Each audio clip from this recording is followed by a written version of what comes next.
He was 30 seconds from walking out. The coffee had gone cold. The chair across from him was still empty.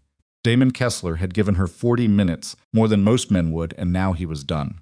He reached for his wallet, laid 2 bills on the table, and stood. Then the front doors opened. She walked in soaking wet, breathless, holding the hand of a terrified little girl, and Damon's entire night collapsed into something he wasn't prepared for. Because the woman who just burst through the door wasn't just late. She was the most powerful woman in American tech, and someone outside had followed her here. Doll, if you've ever felt like life stopped surprising you, stay with us. Subscribe to the channel, hit the like button, and drop your sissy and country in the comments below. I want to see exactly how far this story has traveled. Don't go anywhere, because what happens next will stay with you long after the screen goes dark. The reservation had been made for 7 o'clock, and by 7:32, Damon Kessler was the only person still sitting at a table for 2. He wasn't angry exactly. Anger would have required more energy than he was willing to spend on a Tuesday night. What he felt was more like the slow, settled confirmation of something he'd already suspected the moment his sister had called him 3 weeks ago, with that particular brightness in her voice, the brightness that meant she had an idea he wasn't going to like. Just one dinner, Damon. She's smart, she's kind, she understands complicated situations. You'll like her. Complicated situations. His sister's careful way of saying, a woman who would be okay with a man who came with an 8-year-old son, a ghost story of a former life, and approximately zero interest in performing emotional availability on a first date. Damon had said no twice. Then Owen had overheard the phone call and appeared in the kitchen doorway in his pajamas, 8 years old, serious eyes, always watching, and asked in that quiet way he had whether Damon was going on a date. Damon had said no. Owen had stared at him for a moment, then turned and gone back to bed without another word. That silence was the reason Damon was sitting in this restaurant at all. He looked at the window. The November lake was invisible beyond the glass, just darkness and the shifting reflection of the dining room. The restaurant was the kind of place where the lighting was warm but not fussy, where the menu was presented without prices on the copy they handed to guests, and where the wait staff had the practiced skill of noticing everything while appearing to notice nothing. Damon had been in combat zones that felt less surveyed. He didn't eat at places like this. He'd looked it up before coming and felt a brief, involuntary grimace when he saw what they charged for a plate of pasta. His own kitchen table had seen better meals, Owen's opinion aside. Damon had slowly learned to cook over the last 4 years, out of pure necessity, and at this point he could do a credible chicken soup and a passable stir-fry, and that was enough. Coffee in front of him had stopped steaming about 15 minutes ago. He wrapped both hands around the cup anyway. Force of habit. Cold coffee was still coffee. Anything else I can bring you, sir? The server had the good grace not to phrase it as, are you sure she's still coming? No, thanks. He reached inside his jacket. Actually, go ahead and bring me the check. He'd give the money to his sister. She could frame it the cost of her worst idea. He was pulling bills from his wallet when the front doors opened. The first thing he noticed was the sound, a sharp rush of cold air, and then the muffled thud of the heavy door swinging shut, and then he noticed the woman. She was somewhere around 30, he guessed, though she had the specific kind of presence that made age feel beside the point. Dark coat, dark hair, both of them rain damp. She wasn't exactly beautiful the way fashion magazines engineered beautiful. She was more uneven than that, more actual. High cheekbones and tired eyes and a jaw set with the expression of someone who had been sprinting in heels through a parking lot and wasn't going to apologize for it. She was also holding the hand of a small girl who looked deeply unhappy about every single thing that was happening. Damon recognized Serena Vale 2 seconds after the door closed behind her. Not because he followed tech news.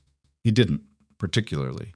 But Serena Vale was the kind of name that crossed even his deliberately limited media consumption, the founder of Valex Systems, which had become, depending on who was writing the headline, either the most disruptive enterprise software company in America or the most dangerous one. She'd built it from 2 rooms and a borrowed server rack when she was 23. She was on the cover of things. Senators called her to testify. Her face appeared on the side of a building in Chicago's River North neighborhood in a mural that had caused an argument on the city council. She was also his blind date. For about 3 seconds, Damon sat very still and ran through a rapid internal calculation that involved the word absolutely not appearing several times. Then he looked at the little girl.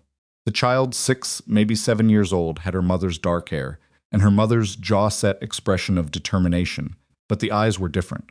The eyes were wide and scanning the restaurant with the cautious assessment of someone who had learned not to trust new places too fast. She was clutching her mother's hand with both of hers. Her coat was slightly too large, probably grabbed in a hurry. She was also, unmistakably, trying not to look scared, which meant she absolutely was. Damon knew that look. He saw it every morning for about a year after Sarah died, in Owen's face across the breakfast table. Serena had found him by then, or found the table for two with the single occupant who was clearly not a waiter. She crossed the dining room with an efficiency that suggested she was used to crossing rooms while people watched her, which they were. Several of the other diners had gone quiet in the particular way that meant they recognized her too. She stopped at the edge of the table. Damon Kessler. It wasn't really a question. "That's me. I am so sorry." She said it plainly, without the performative guilt he might have expected. Just a flat, genuine statement. "My childcare arrangement fell through at 6:45. Maisie's regular sitter had a family emergency, legitimate emergency. I'm not minimizing it, and the backup I called is someone Maisie has only met once." And Serena paused, glanced down at the girl, recalibrated. She didn't want to stay. The small girl Maisie was now examining the tablecloth with great focus. "Completely understand if this is too much," Serena said. She wasn't performing humility. She was doing something harder than that. She was leaving the exit genuinely open, which told him she'd used it herself before. "We can leave right now."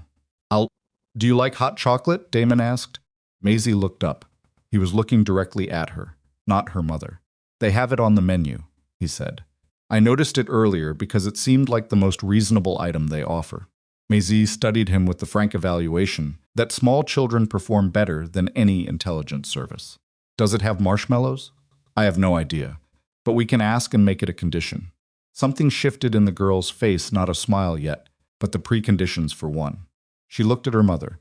Damon pulled out 2 chairs. The hot chocolate came with marshmallows.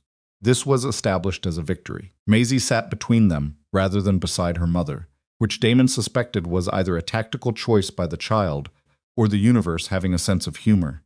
She held the mug with both hands the way he was holding his coffee, and this made him feel a strange, quiet fondness that he hadn't expected. Serena had removed her coat. Under it, she was wearing something simple and dark, the kind of clothes that were expensive without announcing themselves. She had the habit of watching Maisie while she talked to him, a peripheral kind of attention, constant and automatic, and he recognized that too, because he did the same thing with Owen anywhere that wasn't home. "Your sister told me you work with marine engines," Serena said. "Repair and restoration. Mostly private boats, some commercial. I've got a shop out in Skokie. Do you like it?" The question surprised him. Most people asked how business was, or where he'd trained, or whether it was profitable. "Yeah," he said. "I like it." He thought about it. "You're solving a real problem. Something was broken, now it works. The thing itself tells you when you've gotten it right." Serena tilted her head slightly. "That's a very specific kind of satisfaction." "Is it different from software?" "Software is never really done," she said, and there was something in her voice that was either affection or exhaustion. He couldn't tell. You ship it, and then you find out what you got wrong. But you keep going, because it's still interesting. She wrapped her hands around her water glass. "I've been asked whether I'd trade at the company, the whole thing about 14 times in interviews, and the honest answer is no, which apparently makes me seem cold-blooded, but the reason is that I'm still curious about what it becomes. I want to see how it ends. Is that cold-blooded? Apparently preferring your work to a clean exit is suspicious. People who want you to exit are usually the ones who benefit from it." She looked at him for a moment. "Your sister didn't tell me you were going to say things like that." "She doesn't know I think things like that. She thinks I watch too many marine engines and not enough television." This time Maisie laughed a quick, unself-conscious sound and then looked down at her hot chocolate as if she hadn't meant to. Damon kept his expression steady so she didn't feel observed. Dinner arrived, and the formality of the evening dissolved in the way that sometimes happened when a child was present and nobody was pretending otherwise. Maisie had opinions about the bread, strong ones. She informed Damon that the bread at her school lunch was better, which he chose to interpret as a culinary review of significant integrity. He told her that Owen, his son, had recently declared that the sandwiches Damon made were worse than the ones from the gas station, which was both devastating and possibly true. Serena's expression shifted when he said his son. "How old?" she asked. 8. Owen.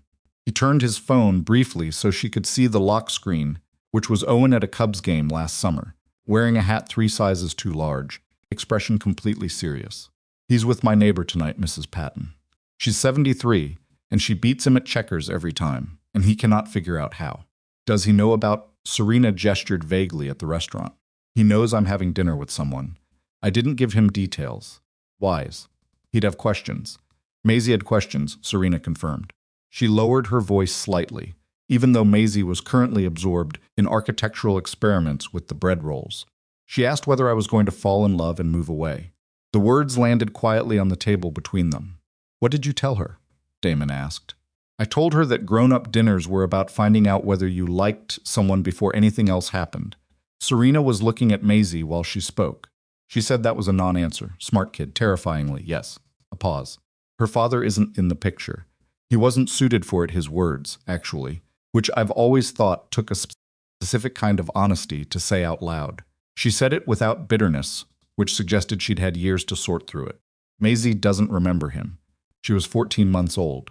What she remembers is that there was never a second person at breakfast, and she's started to notice that other families have one. Damon was quiet for a moment.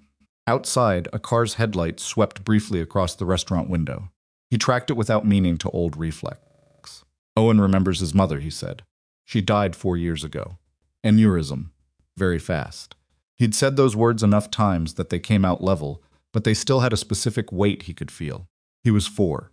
He doesn't have a lot of clear memories, but he knows the shape of what's missing. Serena didn't say she was sorry in the immediate automatic way people usually did.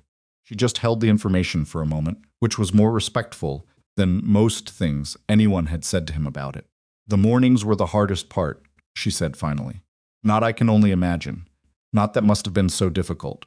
Just a recognition, from someone who also knew which part of the day showed you what was absent." "Yeah," he said. "The mornings." Later, when Maisie was coloring on the back of the paper placemat with a pen she'd produced from her coat pocket, she'd brought her own pen, which Damon found deeply impressive. Serena told him about the last 2 years of trying to date. She didn't dress it up. There was a fund manager in New York who'd taken her out 6 times, and then, when she declined a particular business introduction he'd been working toward, simply stopped calling.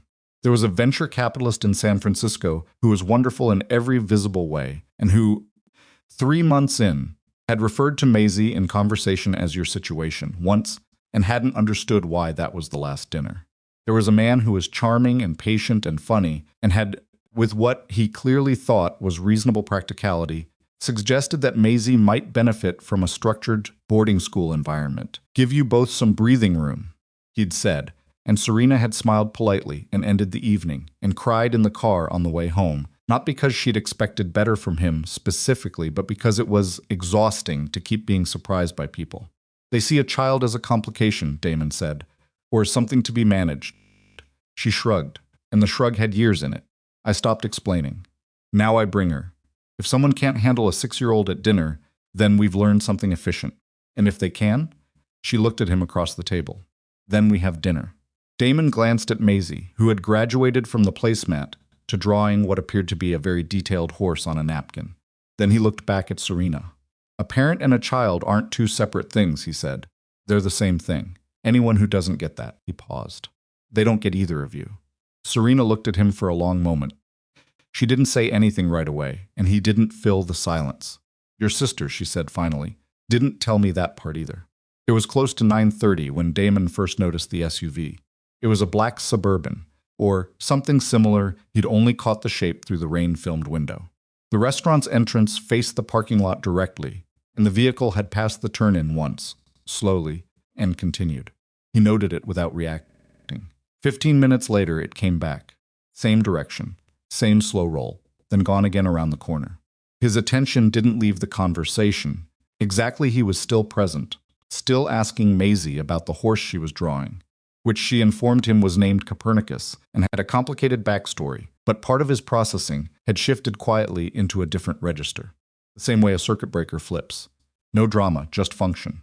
A vehicle doesn't circle a restaurant parking lot twice by accident. Delivery trucks don't drive like that. Someone looking for parking finds it or moves on. He said nothing to Serena. She didn't need the weight of it right now, sitting here across from him, with her coat finally relaxed off one shoulder and the first real ease he'd seen in her face all evening. Maisie was explaining Copernicus's difficult childhood with the complete narrative investment of someone who had clearly been developing this story for months. He watched the window. The SUV made a third pass. This time it slowed further at the entrance before continuing, and in the brief amber wash of the parking lot lights, Damon clocked 2 occupants, front seats. No visible activity. No one getting out. He set down his coffee cup. Okay. He didn't know yet what this was. Could be nothing, someone scoping the lot for a valet that wasn't there. Some corporate protection team waiting to escort a client. Any number of ordinary explanations. He wasn't in the business of reading threats into shadows anymore. Pattern was wrong, and wrong patterns were something his body recognized before his brain finished the argument. Serena was checking on Maisie's water glass. Her head was turned. Damon looked at the door, looked at the window, looked at the layout of the restaurant behind him, exit at the back, secondary entrance through the bar, kitchen likely had its own service door. He was doing this automatically, and the automatic part was what bothered him. He thought he'd stopped doing this. When the check came, he paid it before Serena could reach for anything, which made her raise an eyebrow. "Thank you," she said carefully. "Don't read into it," he said, and offered something that was mostly a smile. "I just want to be moving before the parking lot empties out." She looked at him with the particular attention of someone who had built a company by noticing when something wasn't adding up. But she was already helping Maisie back into her coat, and for the moment, she let it go. The 3 of them walked out into the cold together, Maisie between them as if this were entirely natural, her paper napkin horse folded carefully in her coat pocket.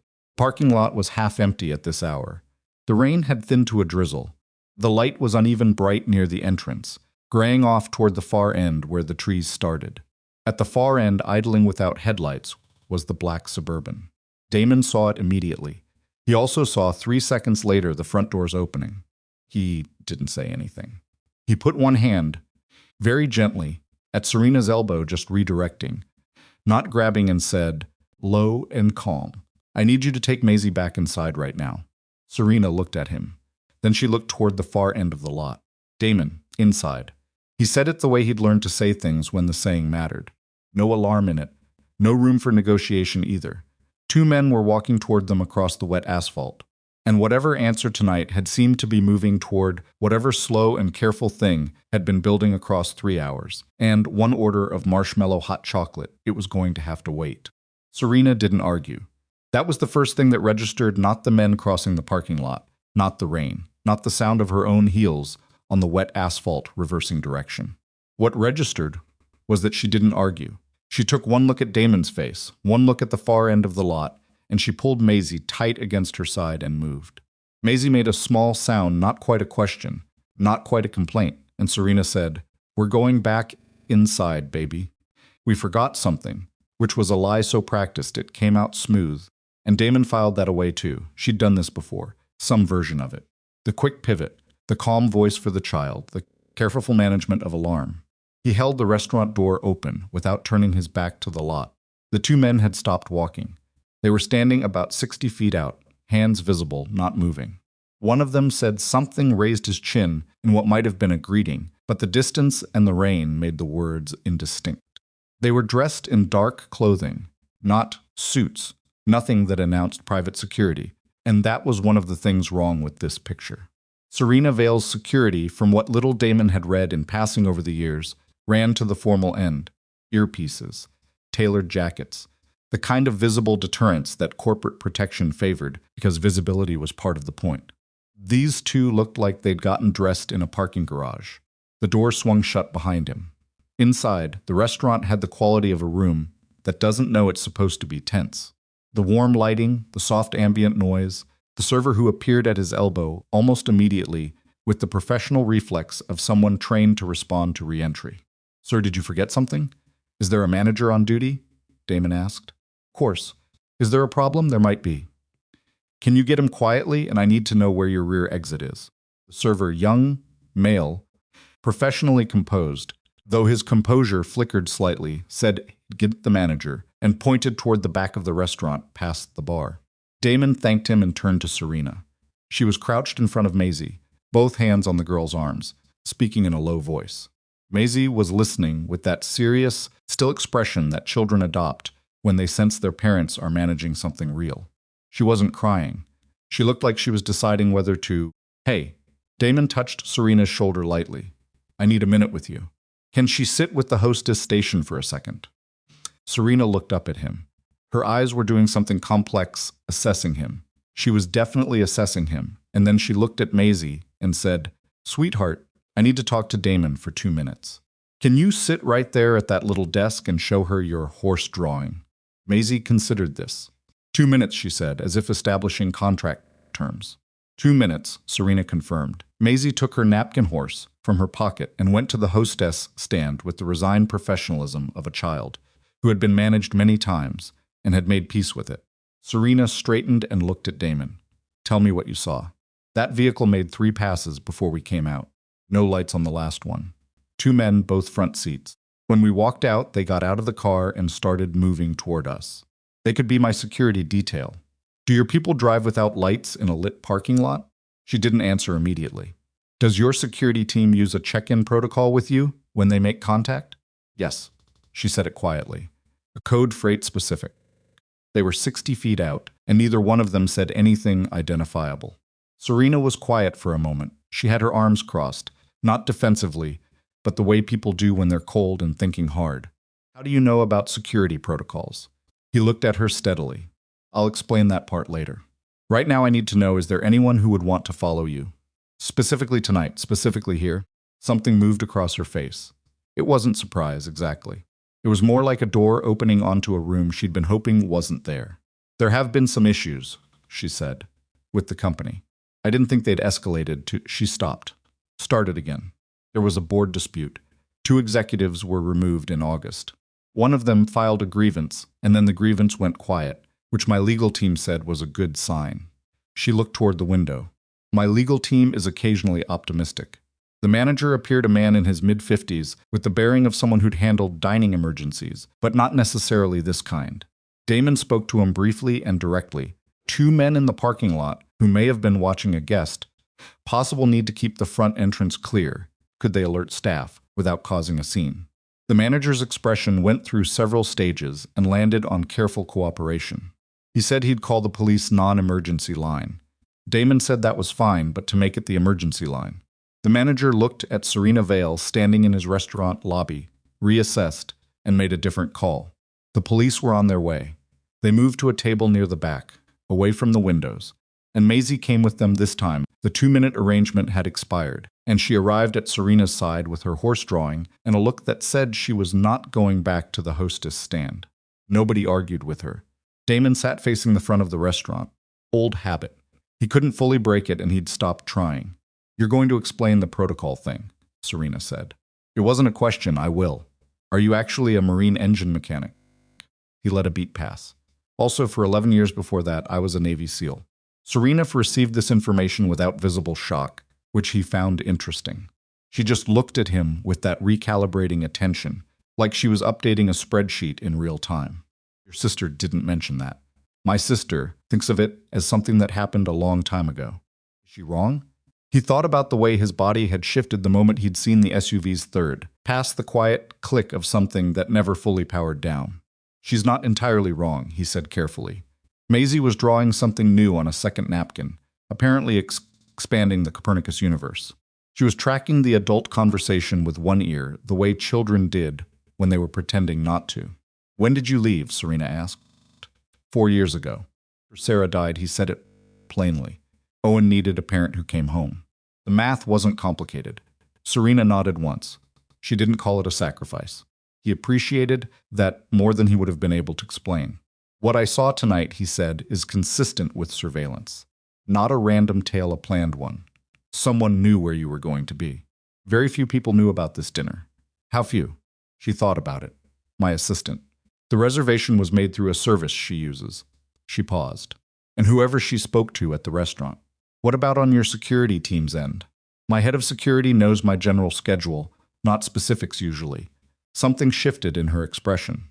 He would have known I had a personal engagement tonight. Not the location. Could he find it? Serena was quiet. I'm not accusing anyone, Damon said. I'm asking what's possible. He could find it, she said finally. If he wanted to, he could find it. She looked down at the table. I've known Marcus for 3 years. He came with strong recommendations. Most people who do things like this come with strong recommendations, Damon said. Otherwise, they don't get close enough. The front door of the restaurant opened, and 2 uniformed officers came in. And the dining room shifted in the way rooms do when police arrive at particular stillness. Several people lowering their conversations, the ambient noise thinning out. The manager led them to the back. Damon stood and introduced himself without drama. He explained what he'd observed the vehicle's pattern, the timing, the men's approach in the clear, specific language of someone accustomed to giving situation reports. One of the officers was taking notes. The other was already radioing the lot. The vehicle's gone, the radio crackled back. Of course it was. The officers took statements and were professional and thorough, and did not find the men, who had departed sometime during the 12 minutes between the group re-entering the restaurant and the squad car pulling into the lot. The black Suburban had turned onto the main road heading north and hadn't been picked up on any camera yet, which in November darkness on a suburban street was not surprising.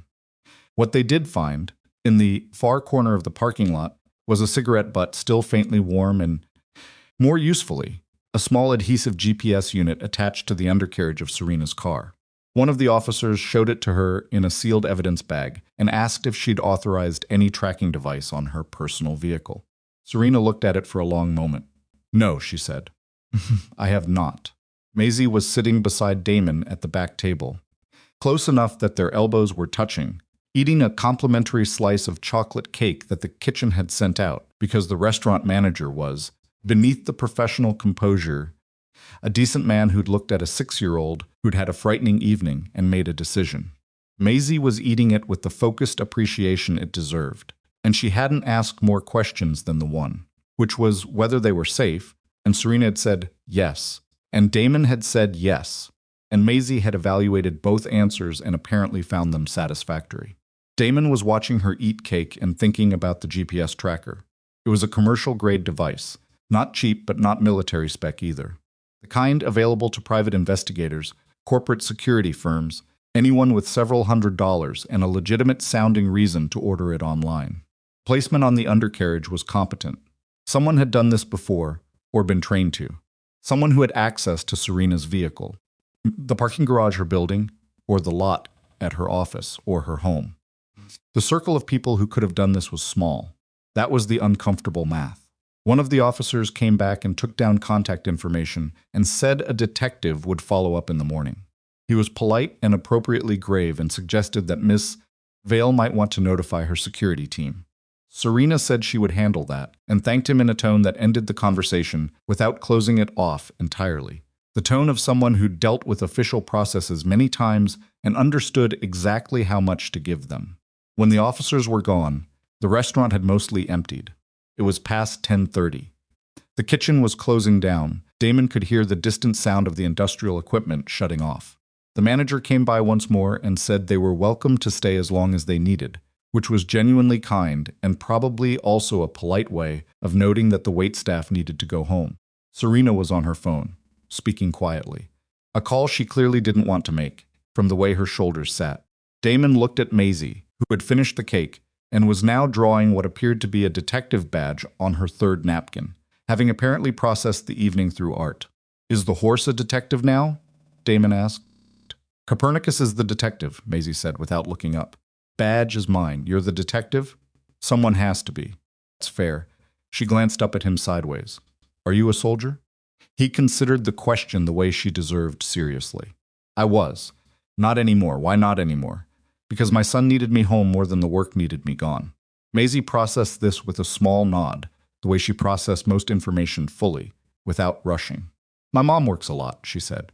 I know. She comes home, though. She said it carefully, like she was aware it was important, and also aware it wasn't always a given. She always comes home. That says something, Damon said. Maisie looked at him.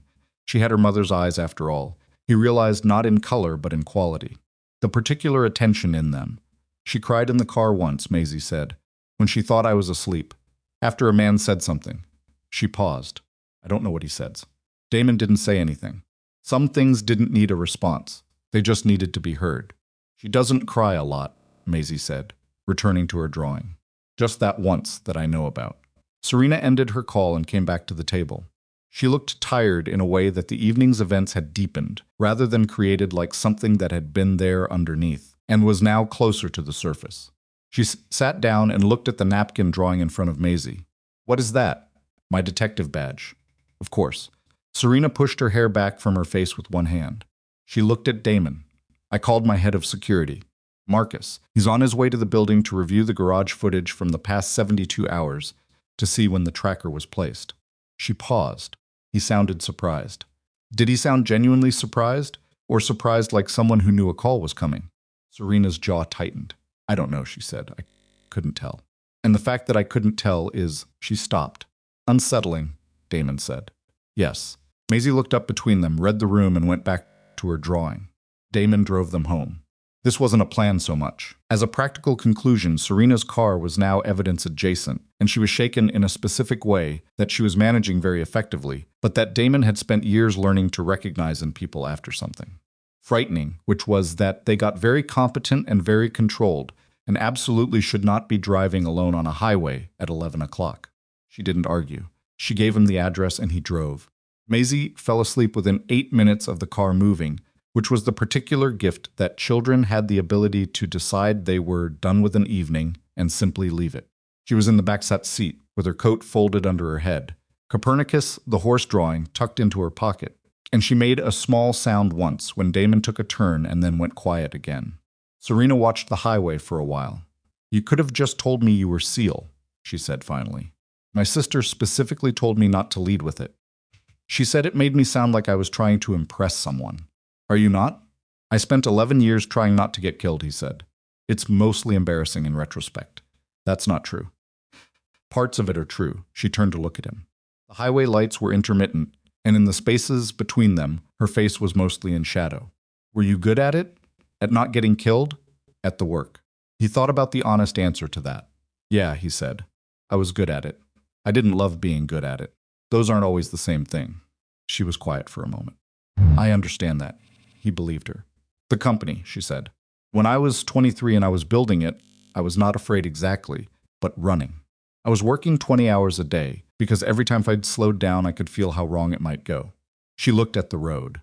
Then it stopped being about fear and started being actually interesting. And I thought, this is what people mean when they talk about finding the right work. When the thing itself is the reason, not the running from something else. A pause. The board dispute Marcus mentioned, it's about patents. A licensing structure we put in place 18 months ago on a series of enterprise encryption protocols. They're worth conservatively about $4 billion in licensing revenue over 10 years. Damon absorbed this, and someone wants control of them. Someone wants me to restructure them in a way that effectively transfers majority revenue to a holding company that they have significant interest in. She said it flatly, the way she'd probably said it to lawyers. When I declined, there was litigation. When litigation failed, there were leaks to industry press. When that didn't move me, she gestured slightly toward the road behind them, toward the restaurant, the parking lot, the GPS on her car. Apparently we've arrived here. Do you know who? I have a strong suspicion. She turned to look at him again. A former executive named Harlan Briggs, removed from the board in August for cause. He has connections to the holding company in question through 2 intermediary entities that our attorneys have been mapping for 3 months. She said the name like she'd said it many times in rooms full of lawyers. He's clever. None of it's direct. People who do this are usually clever. Yes. She looked at Maisie's sleeping reflection in the window.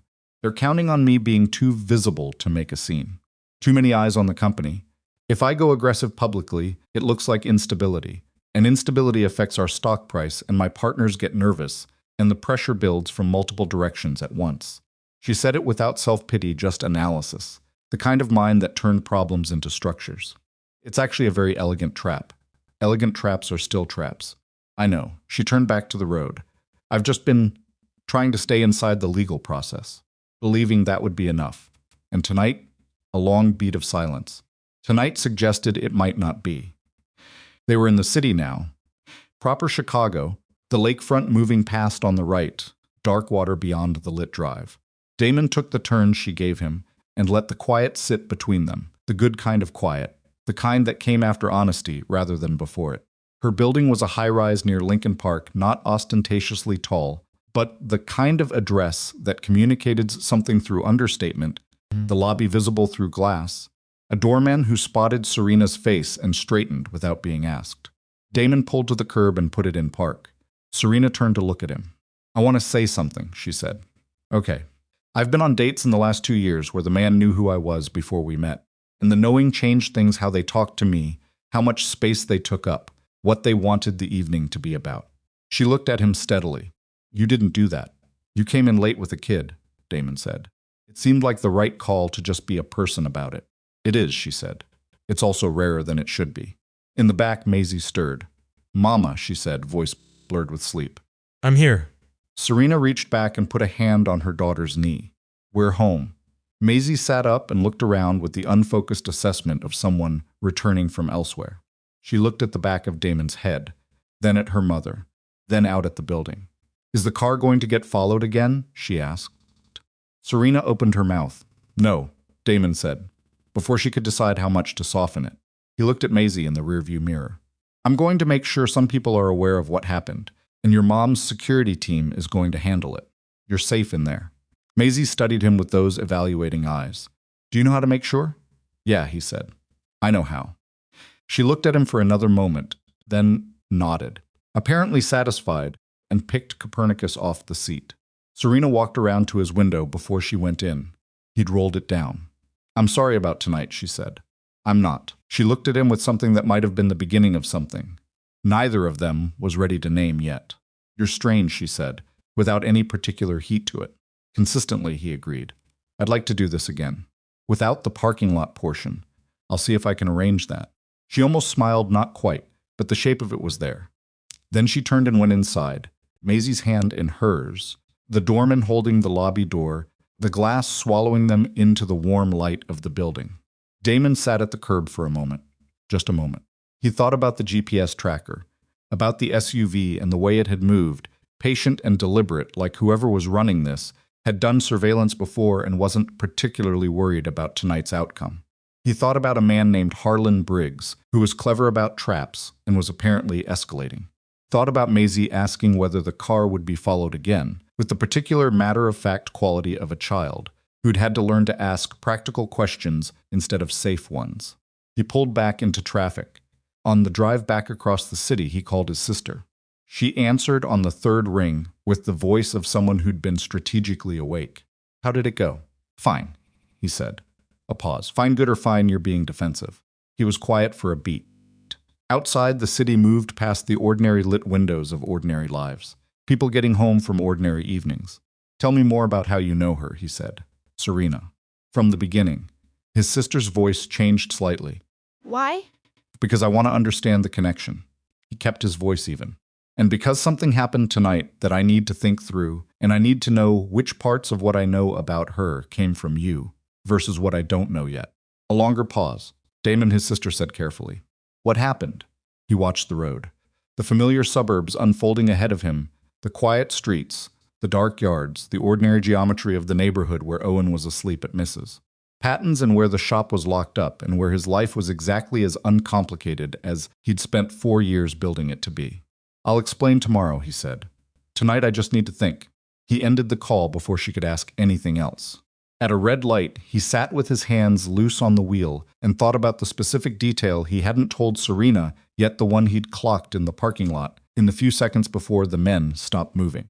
The way one of them had looked, not toward Damon, but past him, toward the restaurant entrance, with the patience of someone following instructions rather than making decisions.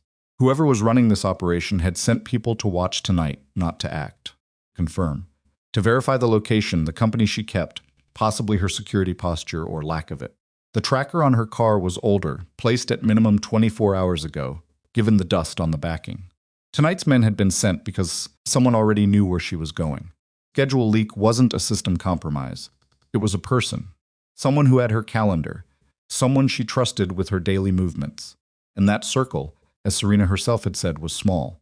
Her assistant, her head of security, possibly others. The light turned green. Damon drove home through the dark, and for the first time in 4 years, his mind was fully running the way it used to patient. Systematic, connecting what was visible to what was probable, and part of him hated how easily it came back. The rest of him, the part that had looked at Maisie's face in the rearview mirror and given her the only answer a frightened child actually needed, was already certain about one thing. He was going to see this through, not because of old training, not because the work still lived in him the way it did, but because a woman who built something real from nothing was being threatened by people who'd never built anything in their lives, and a 6-year-old girl had asked whether the car would be followed again with a steadiness she shouldn't have had to develop yet. He turned onto his street, the porch light at Mrs. Patton's was on. Damon parked, sat in the quiet for 1 more minute, and then got out and went to collect his son. The detective who called the next morning was named Reyes, mid-40s, brisk, the kind of voice that had asked the same questions enough times that it no longer sounded like asking.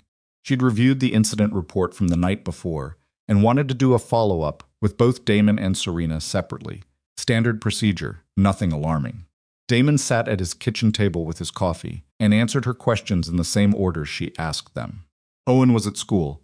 The house was quiet in the particular way it got after Owen left, not empty, just scaled down. His jacket from the night before was hung over the back of a chair, and he kept looking at it while he talked, which was an odd thing to do, but there it was. Detective Reyes asked how he'd characterized the threat level in the moment. Surveillance, not interdiction, he said. They weren't there to do anything. They were there to see. A pause on the line, that's a specific way to describe it. Former SEAL, 11 years. Another pause, this one with a different quality. That explains the incident report, she said. The restaurant manager described you as, and I'm quoting here, very calm for the situation. I've been in worse situations. I believe you. He heard papers moving. Mr. Kessler, the GPS unit recovered from Ms. Vale's vehicle was traced to a security equipment supplier in the loop. Purchase was made under a corporate account belonging to a company called Meridian Protective Solutions. Does that name mean anything to you? No. Ms. Vale's head of security, a Marcus Thiel, operates under contract through Meridian. She let that land without editorializing. We're looking into it. Damon set down his coffee cup. I'd appreciate it if you kept me updated, he said. You're not family, Mr. Kessler? I know. I'm asking anyway. Beat. I'll see what I can do. He hung up and sat for a moment in the kitchen quiet. The refrigerator hummed. Outside, a delivery truck moved down the street. Everything ordinary and exactly as it should be, which was the specific quality of a morning that was not going to stay that way. Picked up his phone and called Serena. She answered on the first ring, which told him she'd been awake for a while. Detective Reyes called you, he said. Yes, an hour ago. Her voice was level but had the texture of someone who'd had the level quality under maintenance all morning. She told me about Meridian. How are you? A brief pause that held more than whatever she was about to say. I'm functioning, she said. Maisie had bad dreams. She didn't want to tell me what about, which is how I knew what about. She exhaled slowly. I put her to bed in my room and sat in the hall until she fell back asleep, and then I sat there a while longer. That's not nothing, he said. No. Another pause. Marcus came by this morning. I had him come to the building. I wasn't going to his office, not knowing what I know. He sat in my living room and looked at me and said he had no idea how the tracker got onto my car, that Meridian's equipment was logged and accounted for, and he would conduct a full internal audit. She stopped. He looked genuinely upset, which is either because he is or because he's very good. What did your gut say? My gut has been wrong before. So has everyone's. What did it say? Serena was quiet for a moment. It said he was scared, she said. Not guilty scared. Scared like someone who just realized the organization they work for has a problem they didn't know about. Damon thought about that. That's consistent with someone using his infrastructure without his knowledge. Someone inside Meridian, or someone with access to how Meridian operates. He turned his coffee cup in a slow circle on the table. Harlan Briggs would have had close contact with your security operations when he was on the board. The silence that followed had a specific weight. He would have known the protocols, Serena said. Equipment suppliers.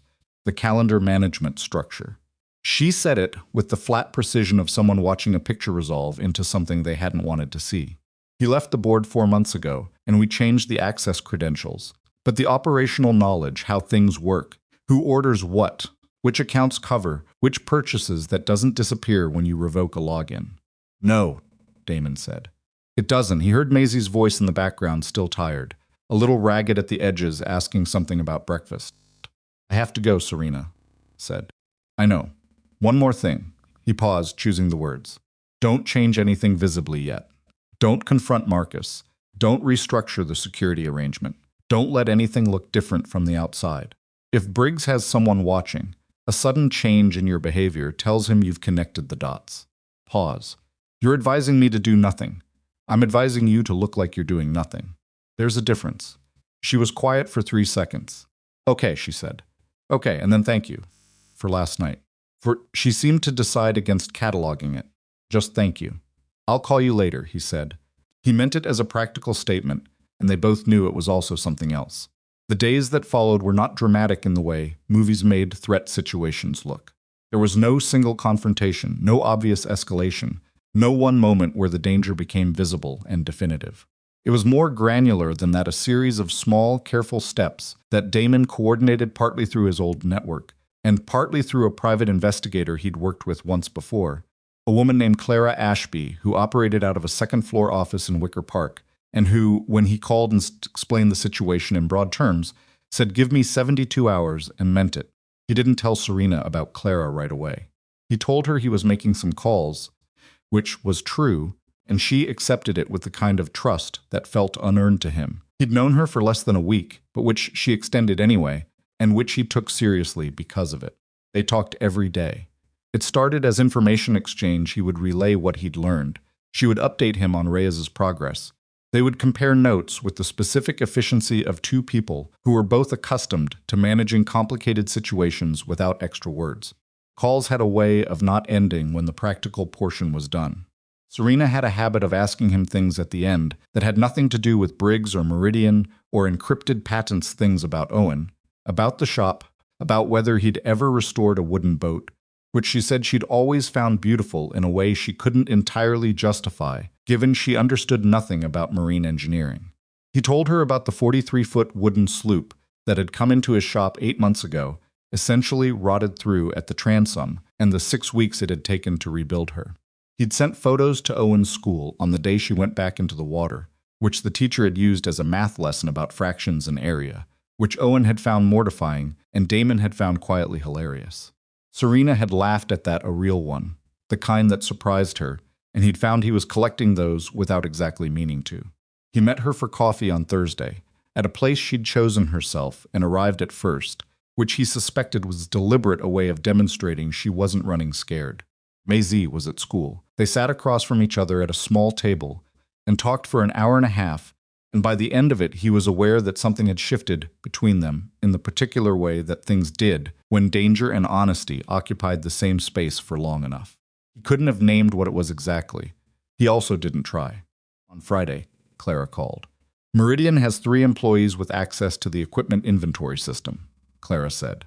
One of them, a logistics coordinator named Patrick Sen, made a cash purchase of 2 GPS units at a different supplier in Schaumburg 6 weeks ago. Not on any Meridian account. Personal funds. A pause. Sen was hired at Meridian 14 months ago. His employment history before that goes through a staffing firm that I'm still pulling on, but the firm has direct board-level connections to a private investment group. She paused again, longer this time. The investment group is called Aldercroft Holdings. Damon had been standing at the window of his shop, watching a gray November sky settle over the parking lot. He was very still. Aldercroft is one of the intermediary entities, he said. One of the 2 that Serena's lawyers have been mapping to Briggs. Clara confirmed. Yes. He let that sit for a moment. The chain was Harlan Briggs, connected through Aldercroft Holdings, connected through the staffing firm, to Patrick Sen inside Meridian Protective Solutions, with access to Serena's security infrastructure and calendar management. The tracker on her car, the men in the parking lot who were almost certainly hired through a fourth-party cutout that would take considerably longer to trace. Elegant, as Serena had said. Almost. How solid is this? He asked. Solid enough that a good detective will be interested, Clara said. Not solid enough for charges yet, but the foundation is there. What it needs is a financial connection between Sen and Briggs that doesn't go through 6 intermediaries. Or Sen talking. People like Sen talk when they realize they're the one holding the bag, Clara said. Briggs is insulated. Sen isn't. When the pressure gets close enough, that math changes. He thanked her and said he'd wire the balance of her fee by end of day. He called Detective Reyes next. She listened without interrupting, which was a quality he respected in a listener. When he was done, she asked 2 clarifying questions, both precise, and said she'd run Aldercroft through their financial crimes unit and that Patrick Sen would be looked at very carefully. I need to ask you something, Reyes said, before hanging up. Go ahead. How are you involved in this exactly? You had one dinner with this woman. He thought about Maisie in the back seat of his car, asking whether they were safe.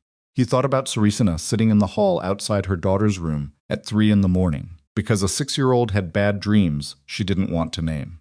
Right place, right time, he said. Reyes made a sound that was not quite a laugh.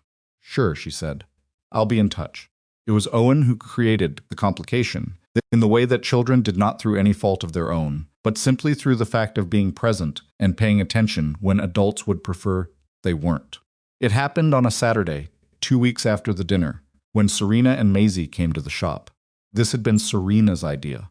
Offered carefully, Maisie had asked about boats. She said which Damon suspected was only partially true, the other part being that Maisie had asked about Owen, and he'd said sure. Come by the shop Saturday morning, he'd show them what he was working on. Owen knew they were coming. He'd spent Friday evening being elaborately casual about it in the way that 8-year-olds were when something actually mattered to them. They arrived at 10. Serena in jeans and a coat that was slightly more sensible than the one from the restaurant, Maisie in a yellow raincoat that she was clearly devoted to. Owen was in the shop bay when they came through the side door, pretending to examine a fuel line with an intensity that had appeared approximately 30 seconds before their car pulled up. Damon introduced them. Maisie looked at Owen. Owen looked at Maisie. You're 8? Maisie said. Yeah. Owen was doing the thing where he tucked his chin and tried to look disinterested. You're 6? Almost 7. Okay. This exchange, which contained approximately 0 content, seemed to satisfy both of them. Maisie immediately turned to look at the boat on the trailer, a 22-foot runabout with a partially rebuilt hull, and said what happened to it. And Owen, who knew exactly what had happened to it because he'd helped Damon sand the damaged section the previous weekend, began explaining with the sudden animation of someone who actually wanted to talk about this. Damon looked at Serena. She was watching their children talk about fiberglass with an expression he couldn't entirely read, something in the vicinity of relief, though that might not have been the right word. That went well, she said quietly. Give it 20 minutes, he said. Owen will say something wrong, and they'll have their first argument, and then we'll see how it actually goes. She laughed softly. Maisie has opinions. Owen has opinions about other people's opinions. It'll be fine. He showed them the boat. He explained what had happened to previous owner who'd ignored a stress fracture for 2 seasons, compounded water intrusion, eventually a failing transom, and a starboard hull section that had needed full replacement. Serena asked questions that were better than he'd expected, precise and structural, and he realized she was doing what she did, finding the architecture of a system, understanding how the parts related. Maisie and Owen had migrated to the workbench, where Owen was showing her his collection of salvaged hardware with the proprietary pride of someone displaying museum holdings. She's treating my bolt collection like it's actually interesting, Owen reported, not quietly enough. Maisie turned around. It is interesting. The old ones have different threads. Owen blinked. Yeah, he said, slightly off balance. They do. Damon made coffee in the small back office, and they sat on whatever was available, a shop stool, the old chair with the taped arm, an overturned crate that Owen had dragged over without being asked, and it was the most comfortable the space had felt in a long time. Comfortable in the way that things were when nobody was performing anything. It was during that hour, sitting in his own shop with coffee going cold in his hand, that Damon made the mistake of answering his phone without checking who was calling. It was a retired team member, Marcus Webb, who'd been on 2 of Damon's deployments and now did private security consulting, and had been one of the people Damon had quietly called after the parking lot incident for background on the kind of corporate intimidation campaign Serena was dealing with. Damon had told Webb the basics, enough to be useful. What he hadn't accounted for was Webb's delivery style, which was direct in the specific way of someone who hadn't been around children in a while. Kessler pulled some thread on that Briggs situation you mentioned. Guy has a history, used a similar pressure play on a pharmaceutical executive in Phoenix 3 years ago. Didn't make the news, but it got ugly. Property damage. One incident that could have been characterized as assault if the victim had pressed it. Nobody pressed it. A brief pause. The people he uses aren't random. They're a crew that rotates through shell employment, which means whoever was in that parking lot with your woman knew what they were doing. Damon became aware of Owen very precisely in that moment, the way a person became aware of a specific sound when a room went quiet. Owen was 4 feet away, sitting on the overturned crate, and was no longer looking at the bolt collection. He was listening. Damon finished the call quickly, says he'd be in touch, gave nothing away in his tone, and hung up. Owen was looking at him with Sarah's eyes, which he'd inherited whole and unchanged, and with an expression that was too old for 8, and which Damon recognized as the specific expression Owen got when he was sorting through something real. It was about something bad, Owen said. It wasn't a question, so Damon didn't treat it as one. It was about a situation I'm helping someone with. Serena? A beat. Serena was on the other side of the shop with Maisie, out of earshot, examining a section of the reconstructed hull. Yes, Damon said. Owen looked at his father for a long measuring moment. Are you going to do the thing again, he asked. Damon felt that land precisely. What thing? Owen looked at his hands. He picked up one of the old bolts from the workbench and turned it in his fingers. The thing where you go away and fix something dangerous. He said it without drama, which made it worse. Like before. Like when you were a soldier. The shop was quiet except for the distant conversation between Serena and Maisie. Damon looked at his son. I'm not going anywhere, he said. But you're doing something. I'm helping someone with information. I'm talking to police. He kept his voice even. Nobody's going anywhere and nobody's doing anything dangerous. Owen turned the bolt over one more time. You know how I can tell when something's actually fine? Versus when you're telling me it's fine? How you look the same, Owen said. Both times. That's the problem. Damon sat with that for a moment. I learned a long time ago not to look scared when I was scared, he said. Because if I looked scared, the people around me got scared too. And that made things worse. He leaned forward, elbows on knees, putting himself at Owen's level. But you're not people around me. You're you. So I'll tell you the truth. There's a situation and I'm helping with it. And it's not nothing. But it's also being handled by police, and it's not going to require me to do anything that puts me in danger. I give you my word on that. Owen looked at him. Is she in danger, he asked.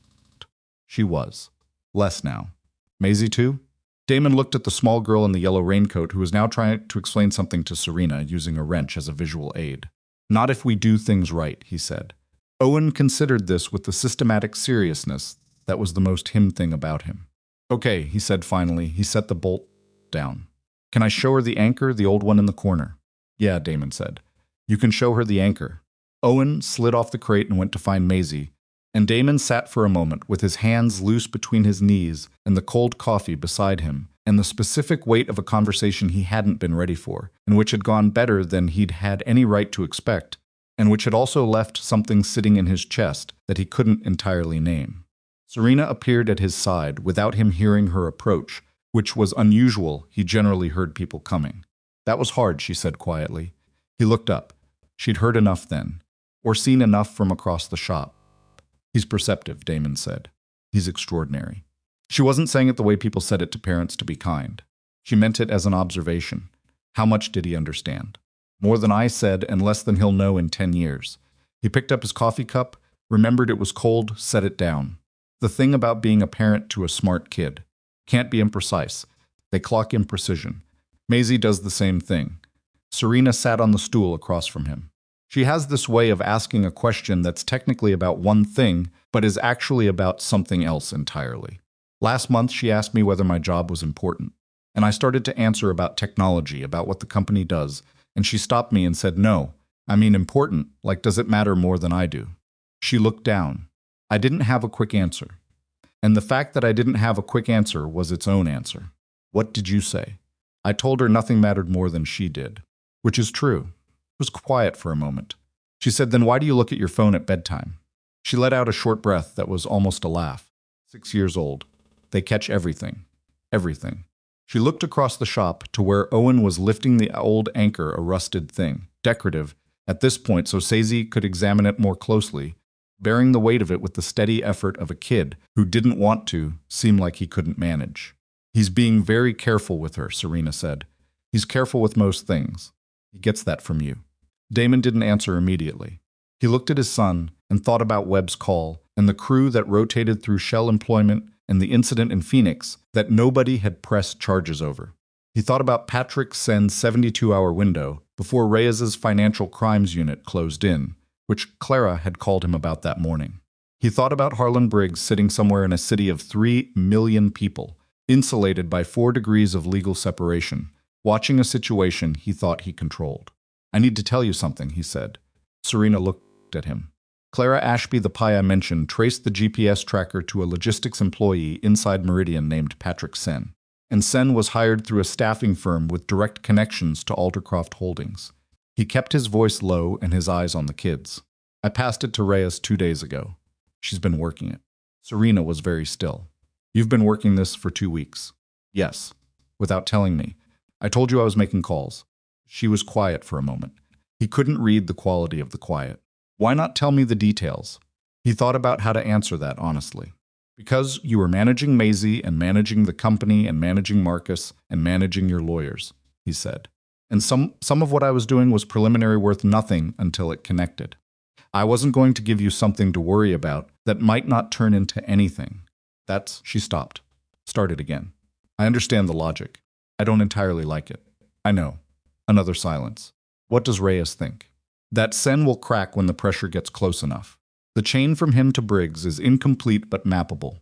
She's confident. Confident is not the same as certain. No, it's not.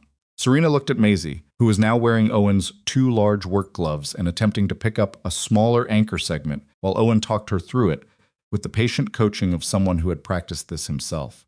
She was laughing, which was not something Damon had heard from her before, an unguarded, whole-body sound, the kind that small children produced when they forgot they were managing anything. She hasn't laughed like that in a while, Serena said. He didn't say anything. I want you to know something, Serena said. She turned to look at him directly. When I walked into that restaurant 3 weeks ago, I had already decided it was going to be the last time I did this. The dating thing. I'd decided it wasn't worth what it cost Maisie, the disruption, the hope, and then the recalibration when it didn't work out. She held his gaze steadily. I wasn't hoping for something. I was getting through an obligation I'd agreed to and planning to apologize to your sister. She would have been annoyed, he said. I know. I was prepared for that. She looked back at Maisie, and then you pulled out 2 chairs. He let that sit. That's a low bar, he said finally. It should be, she said. Just not, usually. Across the shop, Owen said something to Maisie that made her look at him with an expression of theatrical outrage, and then she threw a shop rag at him. And Owen caught it with one hand and looked extremely pleased with himself. And the whole thing lasted about 4 seconds and told Damon everything he needed to know about how that relationship was going to work. His phone rang again. This time he checked it. Reyes. He looked at Serena. She nodded once. He answered. Sen came in this morning, Reyes said. Her voice had the particular flatness of someone delivering information they'd expected. He got a call from someone in Briggs's circle last night warning him that we were looking. Apparently, Briggs's people weren't as careful with Sen as they should have been. He came in voluntarily with a lawyer. The lawyer, interestingly, is not one of Briggs's people Sen hired independently, which tells you he understood his position. A pause. Confirmed the Aldercroft connection. Confirmed the GPS placement on Serena's vehicle. He did it himself, parking garage at her office building 3 weeks ago.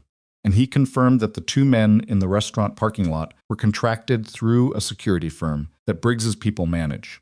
Damon stood up. Not agitation, he just needed to be standing. Were they there to intimidate or to extract? Intimidate, according to Sen. Nobody was supposed to touch anyone. They were there to be seen. Communicate that Briggs could reach her anywhere. Reyes paused. Sen says he didn't know it would go that far. He thought he was doing low-level surveillance work. The tracker.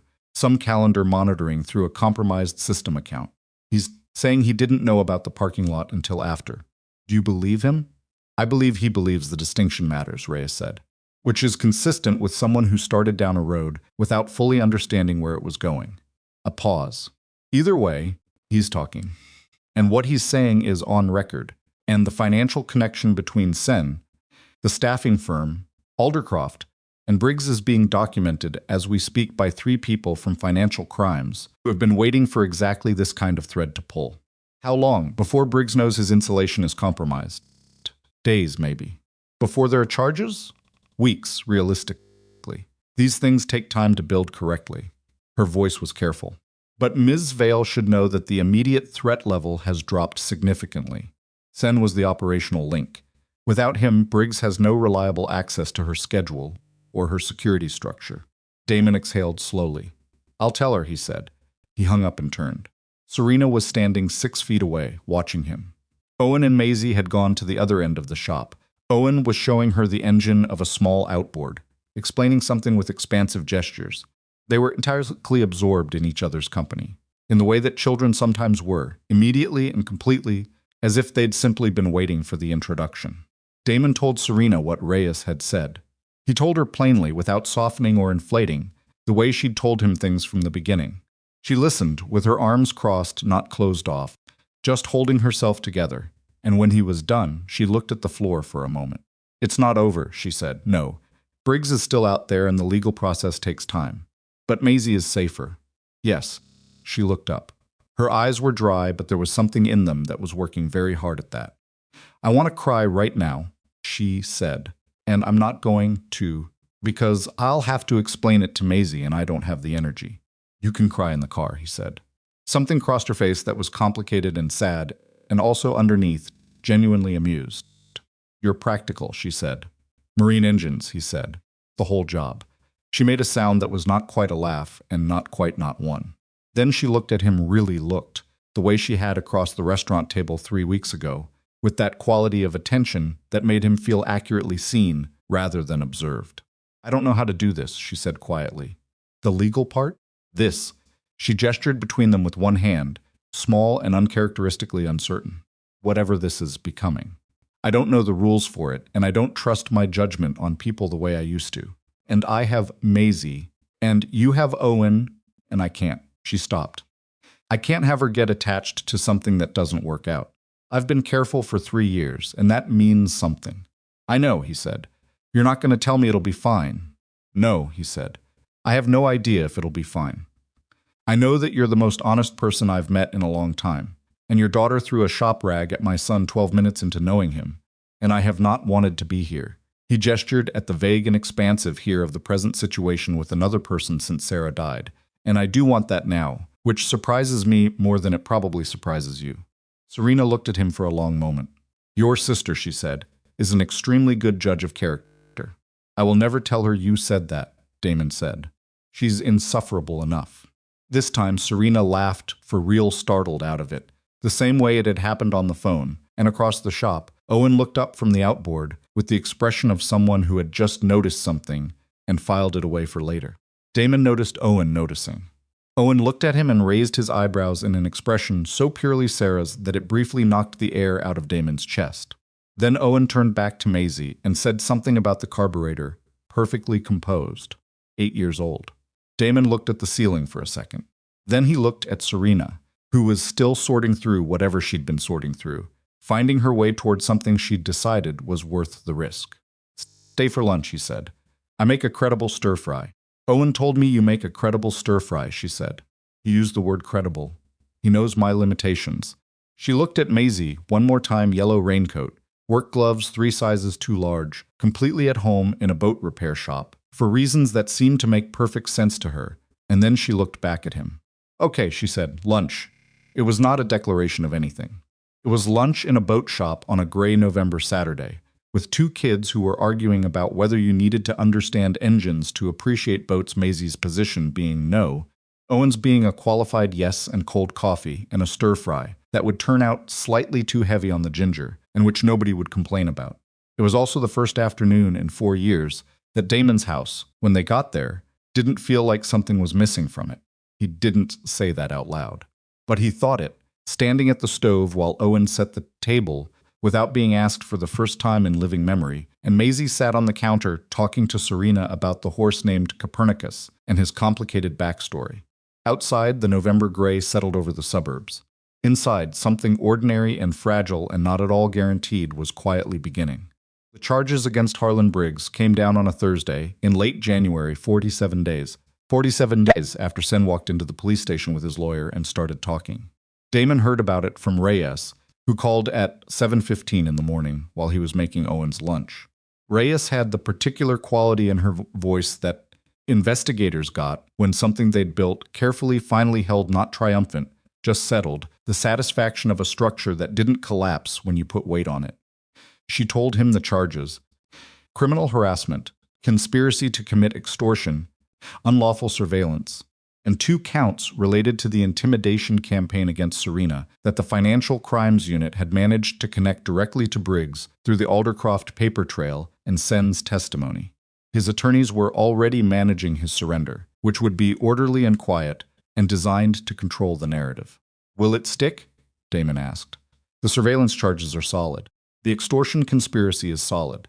His lawyers will work the edges, they always do, but the financial documentation is 3 months deep and Sen is credible on the stand. A pause. Will stick enough. He thanked her, finished making Owen's sandwich, and called Serena. She already knew.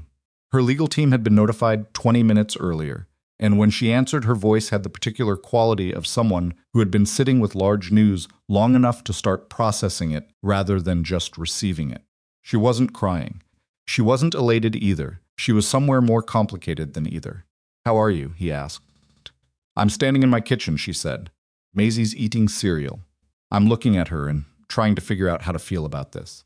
How does it feel? Like it should feel bigger. She exhaled slowly. I've been carrying this for months. The lawyers, the board dispute, the escalation, all of it. And now someone called and told me it's largely over, and I'm standing here looking at my daughter eating cereal, and what I mostly feel is tired. That makes sense. Does it? Yeah, he said. The big things usually feel small when they're done. It's the carrying that takes the size. A long pause. Then Maisie wants to know if Owen can come over Saturday.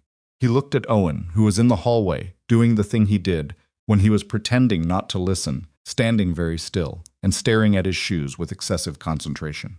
Saturday works, Damon said. Owen stopped pretending to look at his shoes and went to get his backpack, which was as close to enthusiasm as he publicly displayed about most things. The months that followed had a different texture than what came before, slower, more ordinary, which was exactly the point. The threat that had organized everything was gone, or going Briggs's legal process was long and would remain so, his attorneys doing exactly what Reyes had predicted and working every available edge. But the direct danger to Serena and Maisie had evaporated the moment Sen's testimony closed the operational chain. There was no one left to run the operation. The crew that Briggs had used scattered when the charges dropped, as crews did. Serena restructured Meridian's contract. Marcus Thiel stayed Reyes's investigation had cleared him of knowledge, and Serena's own assessment, the one she'd formed sitting across from him in her living room, on the morning after the parking lot, had turned out to be right. He'd been scared, not guilty. He'd also spent the weeks since doing exactly what Damon had quietly suggested, conducting an internal audit that turned up 2 additional compromised access points in the security infrastructure, both of which had been corrected. He'd also, unprompted, put together a new protocol for calendar management that reduced the number of people with access to Serena's detailed schedule from 11 to 4. Serena told Damon about this over the phone one evening in December, and he'd said that was good, and she'd said you suggested that to him, didn't you? And he'd said he might have made a few calls, and she'd been quiet for a moment, and then said Damon in the particular tone that meant she was deciding whether to be annoyed. I didn't go around you, he said. Marcus called me. After the Sen thing came out, he wanted to understand what had happened to his operation. I talked him through what I'd observed. He made his own decisions. And the protocol restructure? I might have mentioned that 11 people with calendar access was a lot. Another pause. It is a lot, she conceded. I know. Could have told me. I'm telling you now. She made a sound that was somewhere between exasperation and something warmer. You're going to keep doing this, she said, quietly handling things. I fix things, he said. It's the whole job. Marine engines, apparently also corporate security infrastructure. You're impossible, she said without heat. Consistently, he said, which was what he'd said to her across the restaurant table the night they met, and she remembered it, he could tell from the brief pause before she laughed. That was December. By the time January arrived and the charges came down, They had already settled into something that neither of them had formally named, but which had its own clear-shaped dinners that happened 2 or 3 times a week, sometimes at his house and sometimes at hers, sometimes with the kids and sometimes without, calls that started as practical and ended as something else. A rhythm that fit around school schedules and shop hours and board meetings, and all the particular demands of 2 lives that hadn't been designed with each other in mind, but which were making room.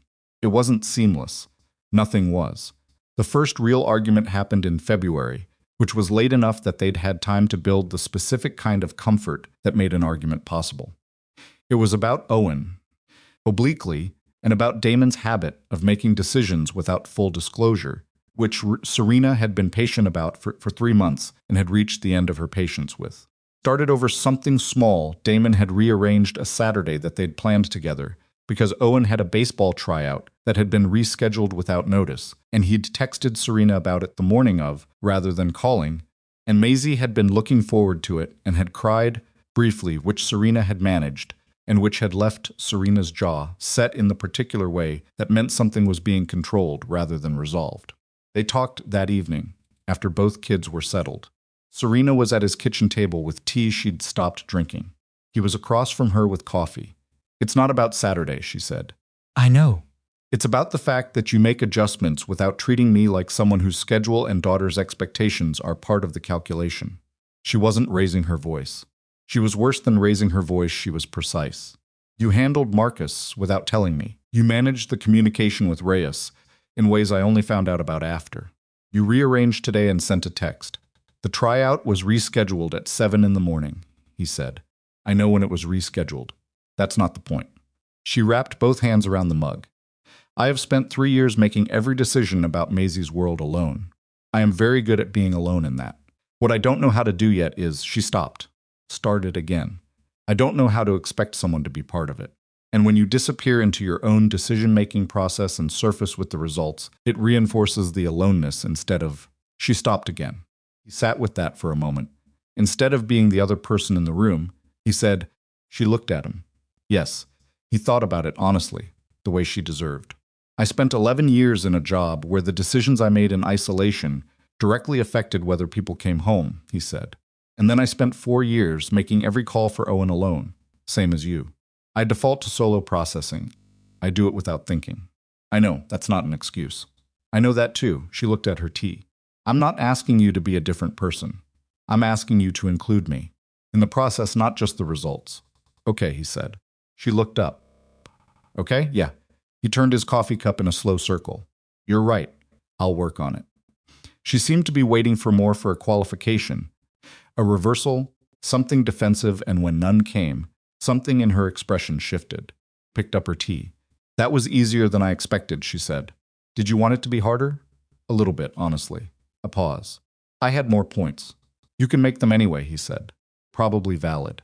She looked at him across the table, in the warm and slightly cluttered kitchen of a house that was not hers, but which she knew well enough to know that the third drawer had the good scissors, and the coffee was in the cabinet above the maker, and Owen kept a book on the bottom stair, and had for months, and nobody had moved it, because it felt like moving it would break something.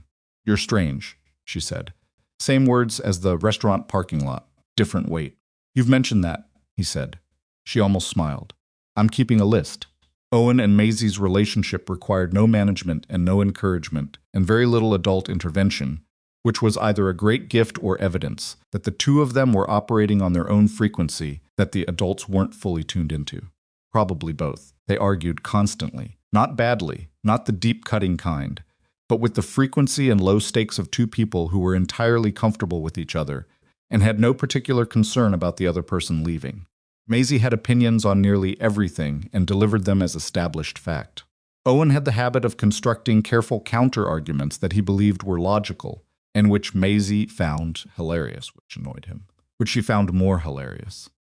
She called him O, which he initially said he hated, and continued to say he hated for about 3 weeks, after which he stopped mentioning it, which meant he'd accepted it and didn't want to admit that. Called her Maze, which she accepted immediately and without comment, which was its own form of admission. They had a shared interest in animals, specifically in animals with complicated personalities, and they kept a running argument about whether Copernicus the horse, who had by now developed a full illustrated biography across dozens of napkins and loose pages, was a hero or an anti-hero, Owen's position being that the distinction mattered and Maisie's position being that it was a false binary. This argument had been ongoing since December and showed no signs of resolution, which both of them seemed to find deeply satisfying. In March, Serena came to Owen's school science fair. This had not been planned as a significant event.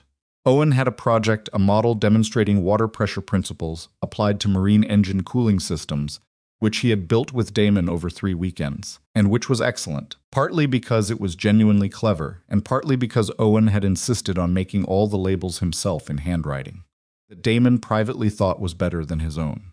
Serena had asked if she could come, and Owen had said sure in his elaborately casual way, and Maisie had come because Maisie went most places that Owen went on weekends now. The science fair was in the school gymnasium. Folding tables, trifold poster boards, the particular smell of elementary school buildings everywhere. Serena moved through it in jeans and a sweater, no visible indication that she was anyone other than a parent at a school fair, and Damon noticed without comment that she'd made that choice deliberately no security, nothing that would make Owen's event about her rather than him. Owen explained his project to 3 different judges and to Maisie, who asked better questions than the judges and was not shy about this assessment of the situation. He won 2nd place, which he accepted with the specific expression of someone who believed he deserved first, but was going to be reasonable about it. He showed Damon the ribbon. Damon told him the project was excellent. Owen said he knew.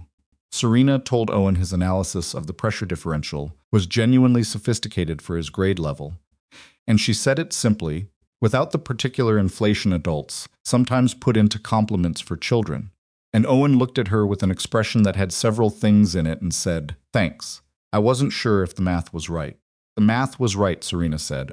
Owen nodded once. "Process this." Filed it. On the way out of the gym, Maisie reached up and took Owen's hand, which she did sometimes when they were moving through crowds, and Owen let her without comment, which was the most agreement he showed toward most things. Damon and Serena walked behind them through the parking lot. "He's going to be someone remarkable," Serena said quietly. "He already is," Damon said. "He just doesn't know it yet." She looked at him sideways. "Do you tell him that?" "Not in those words. I'm working on it." She was quiet for a moment.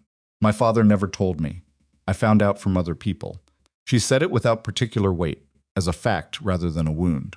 "I spent about 15 years building things to prove it to him anyway, and then I realized he wasn't watching and hadn't been for a long time, and by then I didn't need him to be." She paused. "But I would have liked it. Early on." "I'll tell him more directly," Damon said. She looked at him. "You don't have to." I know I don't have to. He watched Owen and Maisie navigate around a parked minivan. "But you're right. I'll say it more directly." Spring came the way Chicago spring came reluctantly, in fits, with a late March snow that Owen and Maisie treated as a personal affront, and Damon and Serena treated as an excuse to stay inside and cook something complicated. The complicated thing turned out to be paella, which Serena had made before and Damon hadn't, and which required constant attention and generated an argument between Owen and Maisie about whether the saffron smelled good or bad that lasted so long it became background noise.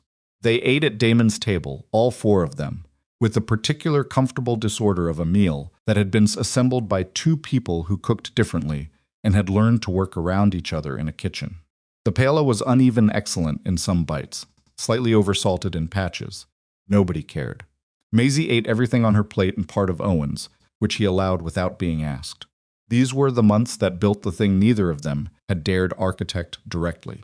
Backyard evenings when the weather finally held in April, Owen teaching Maisie to throw a baseball with the patient authority of someone who had strong opinions about form, Maisie ignoring most of the advice and throwing her own way and getting it over the plate anyway, which Owen found genuinely funny when he stopped being instructional about it.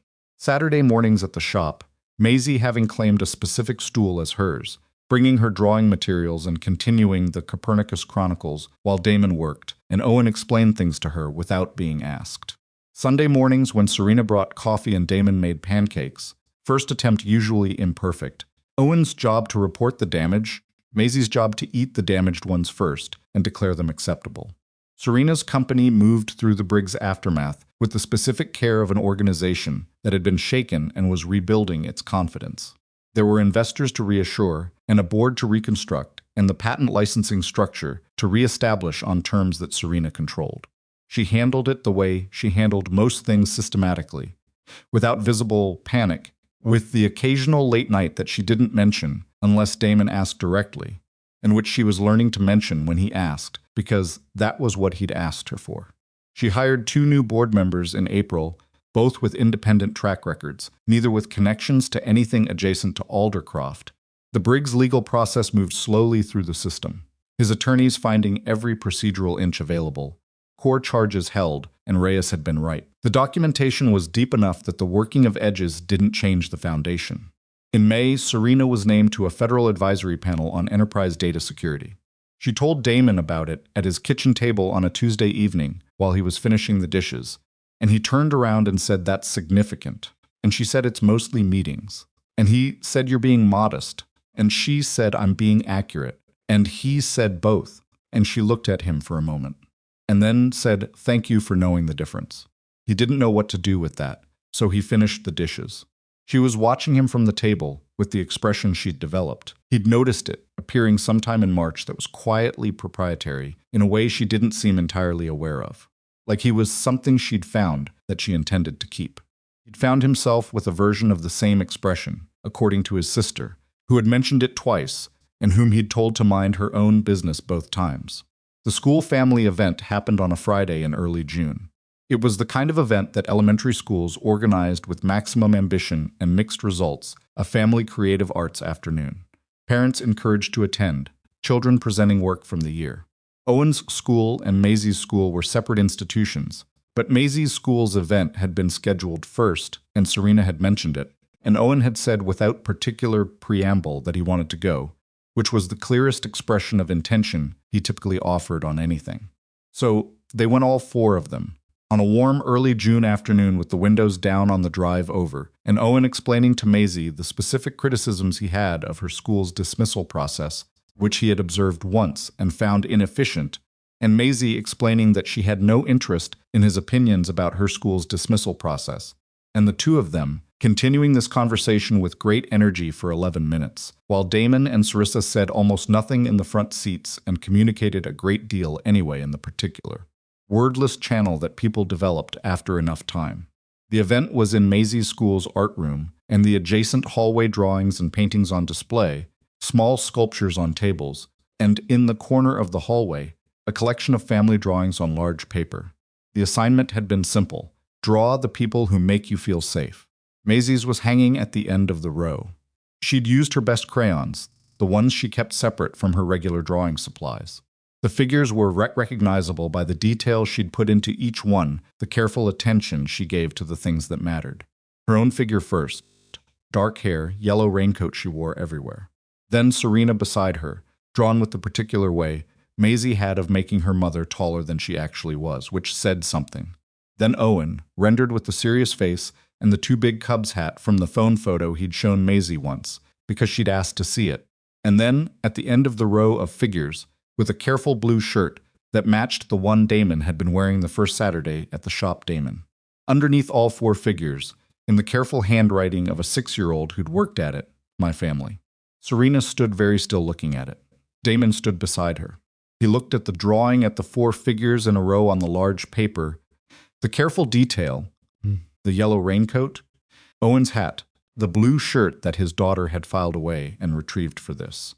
He looked at the 2 words underneath. Maisie appeared at his elbow.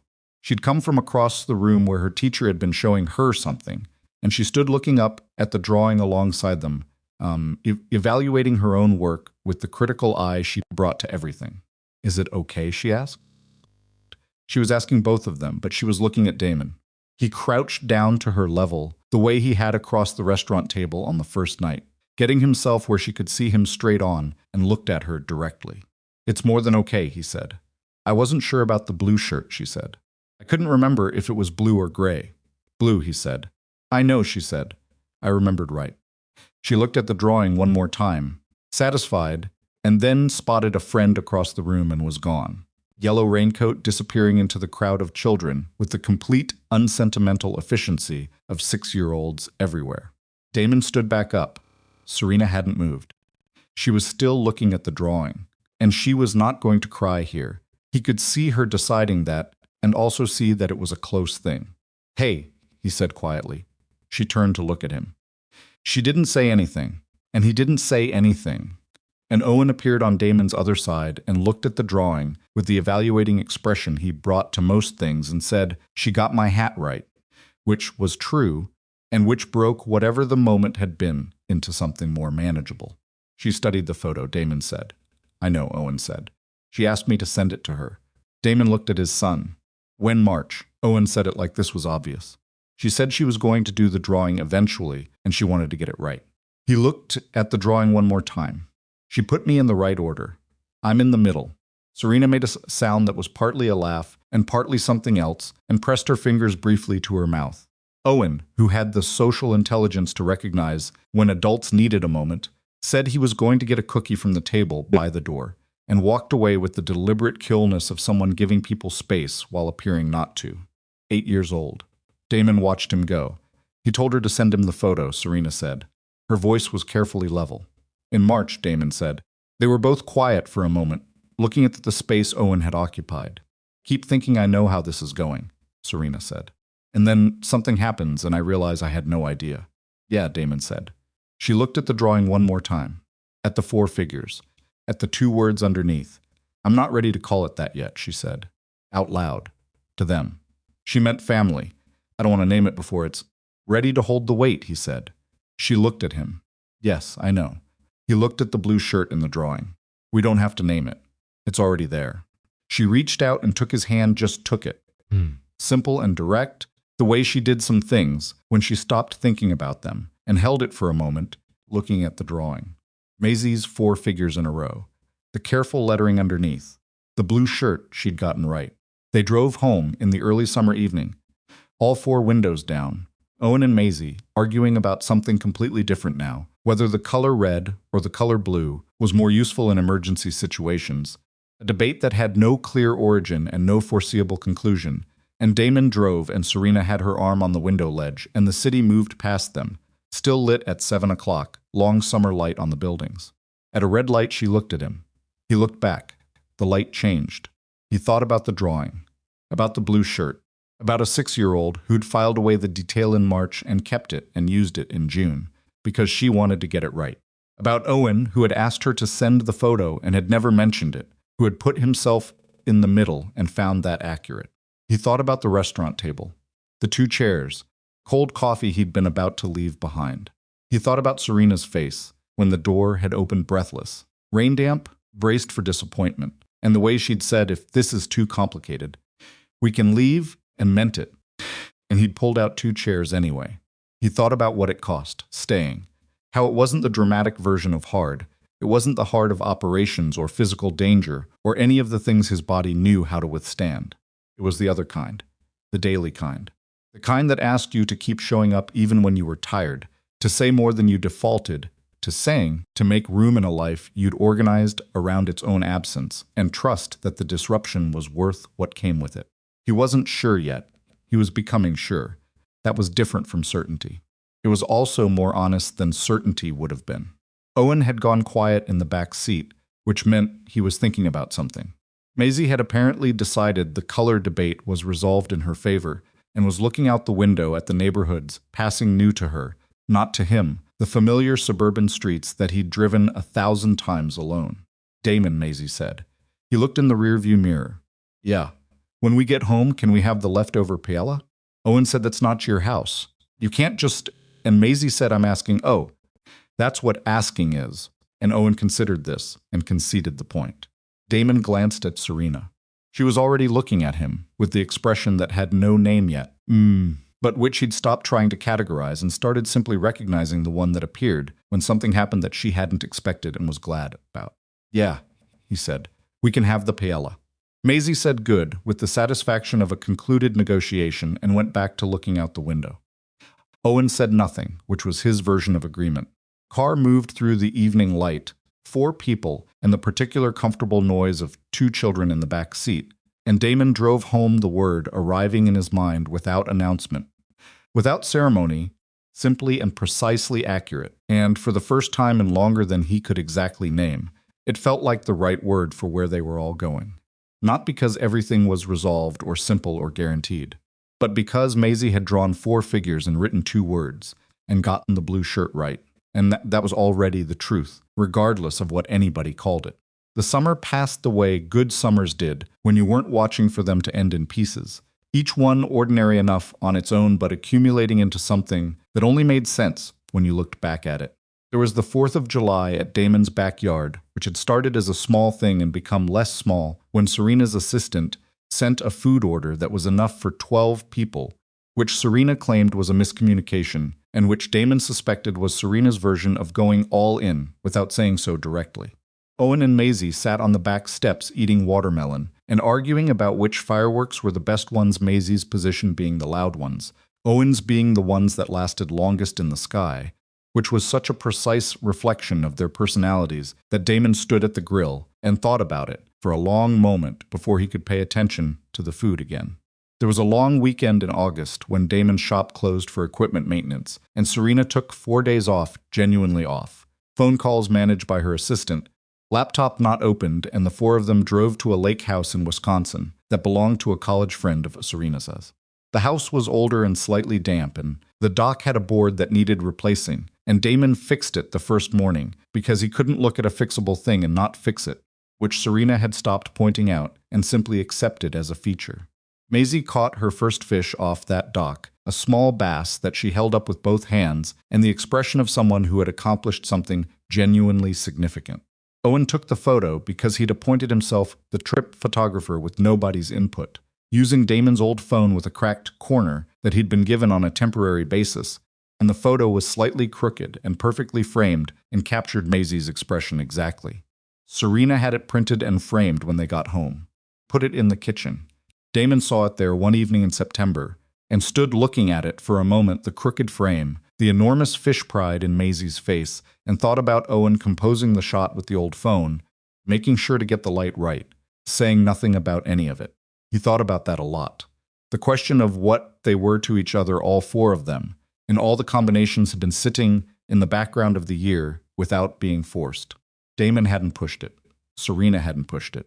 Children had resolved it for themselves months ago through the simple direct logic of people who hadn't yet learned to be complicated about attachment, and the adults had been catching up ever since. By September, Damon had a drawer at Serena's apartment. He wasn't sure exactly when it had happened. He'd looked one day, and there was a drawer, and some of his things were in it. And the most remarkable part was that it wasn't remarkable it had just occurred, the way things did when people stopped organizing around the possibility of leaving. Serena had a key to his house. She'd had one since July, after an incident involving a forgotten permission slip and a school deadline, and a 15-minute window when Damon was 40 minutes away at a parts supplier, and Owen was standing at the office door looking at the secretary with the expression of someone making peace with failure. Serena had driven over, let herself in, found the slip on the kitchen counter under a boat magazine, photographed it, and sent the photo to the school's email on Owen's behalf. Owen had told Damon about it that evening, with the precision of someone filing a complete report. Serena saved my grade. She has a key now. Damon had not remembered giving her a key. He had apparently given her a key. He'd thought about that, too. Harlan Briggs entered a negotiated plea agreement in October. Trial that his attorneys had been architecting for months, delay after delay. Procedural motion after procedural motion collapsed in the first week of the month, when the financial crimes documentation came in more complete than anyone had anticipated. And a second Meridian employee, whom Reyes's unit had been quietly developing, as a witness confirmed several key links in the chain. Briggs's legal team advised him to deal, and he dealt. Plea covered the surveillance charges, 1 count of conspiracy to commit extortion, and an amended charge related to the parking lot incident that the district attorney had worked carefully. He received a sentence that involved significant fines, probation, and a permanent removal from any position of corporate governance, which was in some ways more damaging to a man like Briggs than incarceration would have been. It closed the world he'd built his identity inside. Serena heard about it from her legal team at 10 in the morning on a Wednesday and called Damon at 10:15. "It's done," she said. He was in the shop, hands on a carburetor that he set carefully on the bench. "How are you?" She paused longer than usual. "I want to say relieved, but what I actually am is strange. Like something I've been holding at arm's length for a year just got set down, and now I don't know what to do with my arms." He understood that precisely. He'd felt it after deployments, the specific disorientation of a threat evaporating and the body not yet knowing how to recalibrate. "Give it a few days," he said. "It catches up, did it? For you, after the other things." He thought about it honestly. "Mostly," he said. "Some of it doesn't, exactly. But you learn to work around what doesn't." She was quiet for a moment. "I want to take Maisie somewhere. Just the two of us for a weekend. Before everything gets loud again with the press covering the plea." A pause. "Is that—" "Yes," he said, before she could finish the question. "I didn't ask anything yet. You were going to ask if it was okay that you needed something for just you and Maisie." A beat. "Yes. It's okay," he said. "Go." She went a long weekend in Door County, late October colors, a small inn that Maisie declared the best place she'd ever stayed because it had a dog named Bernard who slept in the lobby. She sent Damon photos without commentary. Maisie in the leaves. Maisie with Bernard. Maisie asleep in a chair by a window, with a book open on her chest that she'd clearly been reading and then simply stopped.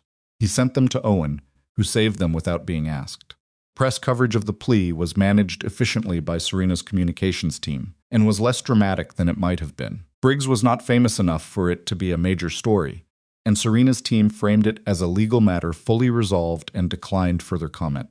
By November, it had moved down the news cycle and was largely gone. Serena gave one interview to a tech publication that had been patient and fair throughout, said what needed to be said about the experience of being a woman leading a major company and the particular forms that predatory behavior took in that context, and then moved on. The company was fine. Better than fine, the restructured board had approved a new partnership in September that Serena had been building toward for 18 months, and the fourth quarter was tracking significantly above projections. She had the look in November of someone who had been through a hard year, and had come out the other side not diminished but differently organized, like load-bearing walls had been identified and reinforced, and everything non-essential had been quietly cleared. Damon saw it in her, didn't say it directly. Said it sideways one evening, "You look like yourself again." She'd looked at him. "I looked like someone else?" "You looked like someone managing something," he said. "Now you look like you." She'd thought about that for a moment. "Is there a difference?" "Yeah," he said. "The managing version has the jaw thing." "What jaw thing?" "The thing where it's set." He touched his own jaw briefly. "Like this. You do it when you're carrying something heavy." She was quiet for a moment. "Sarah told you things like that," she said. Not as an accusation, as a genuine observation. Specific things. She was specific, he said. "Did you tell her things like that back?" He thought about it honestly. "Not enough," he said. "I've been trying to do better." Serena looked at him with the expression she had when he said something that landed in a place she hadn't expected. She didn't turn it into a moment. She just held it for a second, and then said the jaw thing is a useful thing to know, and moved on, which was one of the things he valued most about her, the ability to receive something true without requiring a ceremony around it. By the time November arrived and the year began its closing, Damon had been thinking about the ring for 6 weeks. He hadn't gone looking for it, or rather, he'd told himself he hadn't gone looking for it. And then he'd found himself in a jewelry store on a Thursday afternoon, when the shop was quiet, telling a very patient woman behind the counter what he was looking for without being entirely sure how he'd come to be standing there. He spent 40 minutes, made no decision, went home, and told no one. He went back the following Thursday. This time he made a decision.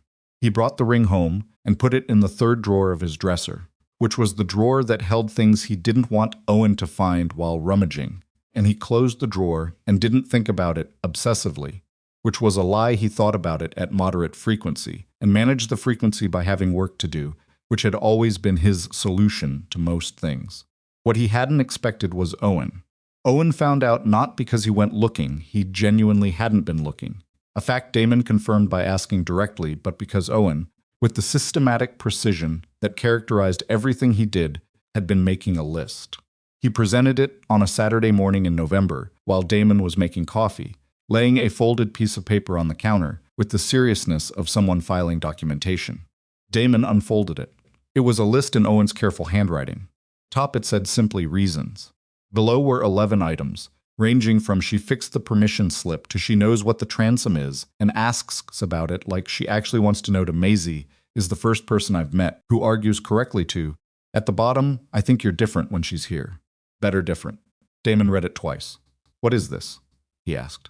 It's a list, Owen said. I can see that. Of reasons. Owen poured himself cereal with the focus of someone who had said what he came to say and was now handling logistics. I've been keeping it since July. Why? Owen shrugged with one shoulder, the specific shrug that meant he had a real answer he was deciding how to deliver.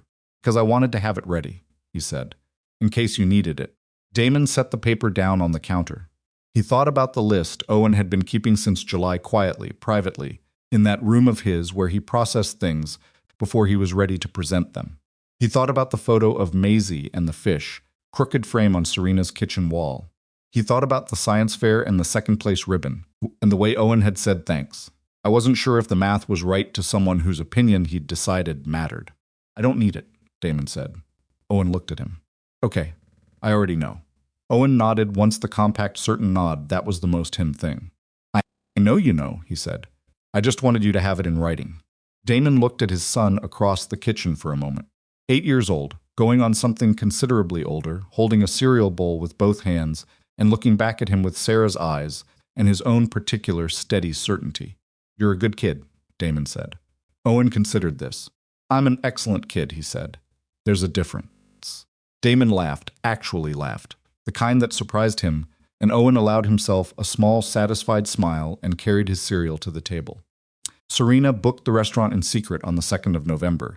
She told Damon it was an anniversary dinner one year, the same restaurant, a reservation at 7. He said he'd pick her up at 6:30. She said no.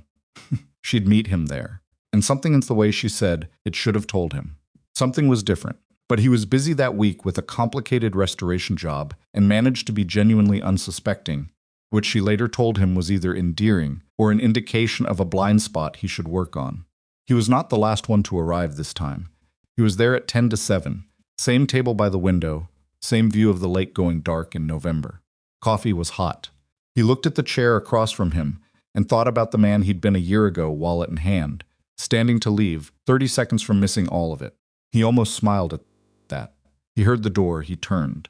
Serena came in holding Maisie's hand, rain damp again because it was November in Chicago, and some things were consistent. But this time she was also smiling the full version, not managed, already looking at him across the dining room with an expression that knew something he didn't. Beside her, Maisie was wearing her yellow raincoat and carrying something small in both hands with the careful grip of someone transporting something important. And then Damon saw Owen. Owen was on Serena's other side, in his good jacket that he only wore for things that mattered, carrying a small black box with the deliberate casualness of someone trying very hard to appear like this was not a significant occasion. Damon stared at his son. Owen raised his eyebrows in the expression he'd gotten from Sarah, the one that said sit yes. I know things. What of it? Damon looked back at Serena, who had reached the table now, and who was looking at him with an expression that had a year in it, the restaurant, the parking lot, the kitchen arguments, the paella, the science fair, the Wisconsin dock, the drawer, key, all of it present and assembled in how she was looking at him right now. You knew, he said. I arranged it, she said. You arranged it, he said slowly. You arranged, he looked at Owen. How long has he known? 3 weeks, Owen said, setting the box on the table with a care that gave away exactly what was inside it. He was very difficult to keep a secret from, Serena said. It wasn't difficult, Owen said. I found the box. That's different. You went through the 3rd drawer, Damon said. I was looking for the good scissors. The good scissors are in the kitchen. I know that now.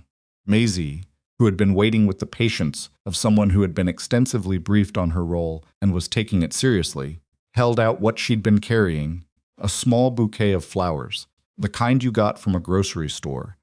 Slightly uneven, clearly assembled by a child who had opinions about color. These are for the table, she told Damon. I picked them. They're perfect, Damon said. I know, she said, and set them beside the coffee cup with the satisfaction of completed work. Damon looked at Serena. He looked at the small black box on the table. He looked at Owen, who was watching him with the careful attention of someone who had written a list of 11 reasons and had been waiting 3 weeks to see what came next. He reached into his jacket. The ring he'd bought was in the inside pocket, which was where he'd moved it from the third drawer 2 days ago, because he'd been carrying it since then. Not sure exactly when he was going to use it, but certain he wanted it close. Serena saw his hand go to his jacket, and something crossed her face, not quite surprise. Something more precise than that. Recognition. The specific expression of someone realizing that the other person had also been thinking, also been moving toward this, just on their own timeline. She started. Yes, he said. Damon he held up one hand gently. Give me a second. He took the ring out. Not elaborate, he'd looked at elaborate and decided against it, because elaborate wasn't what he was, and she wasn't looking for what he wasn't. It was simple and well made, and the stone caught the restaurant light in a way that was enough. He didn't stand up immediately. He turned to Maisie first. She was looking at him with those evaluating eyes, her mother's quality of attention in a 6-year-old's face, and she had both hands clasped in front of her in the way she did when she was holding still on purpose. He crouched down to her level, same level as across the restaurant table a year ago. Direct. I want to ask your mom something, he said. Maisie nodded. She already knew she'd clearly known for weeks, but she received the statement with the gravity it deserved. If she says yes, he said, I want you to know that becoming her husband will never, not ever, not for a single day, mean that you matter less to me than Owen does. He paused. You're not a package deal I signed up for. You're one of the reasons. Maisie looked at him. Then she looked at Owen, who gave her a brief nod in the manner of someone confirming intelligence. Then she threw her arms around Damon's neck with the full force commitment that she brought to most physical expressions of feeling, and he caught her and held on for a moment and felt her exhale against his shoulder the way children did when something they'd been hoping for finally arrived. He set her gently back on her feet. He stood. He looked at Serena, who had both hands pressed to her mouth and was not going to cry in the restaurant and was going to cry in the restaurant. He went down on one knee. I was 30 seconds from walking out that door, he said. I had my wallet in my hand. I'd already decided. He looked up at her. And then you came in, and you were soaking wet, and you had Maisie with you, and you told me we could leave if it was too complicated. And I knew right then that you were the kind of person who meant it when they offered you the exit you weren't performing. You were genuinely ready to walk away to make it easier for me. He paused. I don't want easier. I want this. The complicated, honest, occasionally maddening version of this. With you, with Maisie, with whatever comes next. He held up the ring. Serena Vale, will you marry me? It wasn't a question exactly, it had the cadence of a statement, which was very him, which she would tell him later. She took her hands from her mouth. Yes, she said, immediately, clearly, the same way she made decisions when she was certain. Yes. He put the ring on her finger, and it fit because he'd asked his sister, who had asked Serena's assistant, who had checked the size of a ring Serena already owned, which was the most logistical proposal preparation in recorded history, and which was also very him, and which Serena found out about later and told him was the most romantic practical thing anyone had ever done for her. He stood. She pulled him in not a polished movie moment, more colliding than arriving, because she was taller than she remembered in heels, and he was off balance from standing, and they ended up with their foreheads together for a second, laughing, both of them, which was better than the movie version anyway. Owen said, from behind them, finally, with a long-suffering quality that made Maisie giggle, and Damon turned and looked at his son standing there in the good jacket, with the empty ring box in his hand. And he thought, I am going to remember this exact image for the rest of my life, and I am not going to say that out loud, because Owen will find it embarrassing. Finally, Damon agreed. Owen nodded, satisfied, and set the box on the table. Maisie put her hand in Owen's. Natural, automatic, without looking the gesture of someone for whom that hand had become simply available. Owen let her. They married in April, on a Saturday, at a small venue on the lake where the windows faced the water, and the ceremony was short enough that Maisie didn't lose focus, which had been a genuine logistical concern.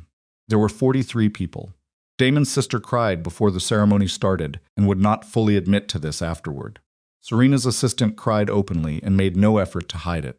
Owen stood beside Damon. Maisie stood beside Serena.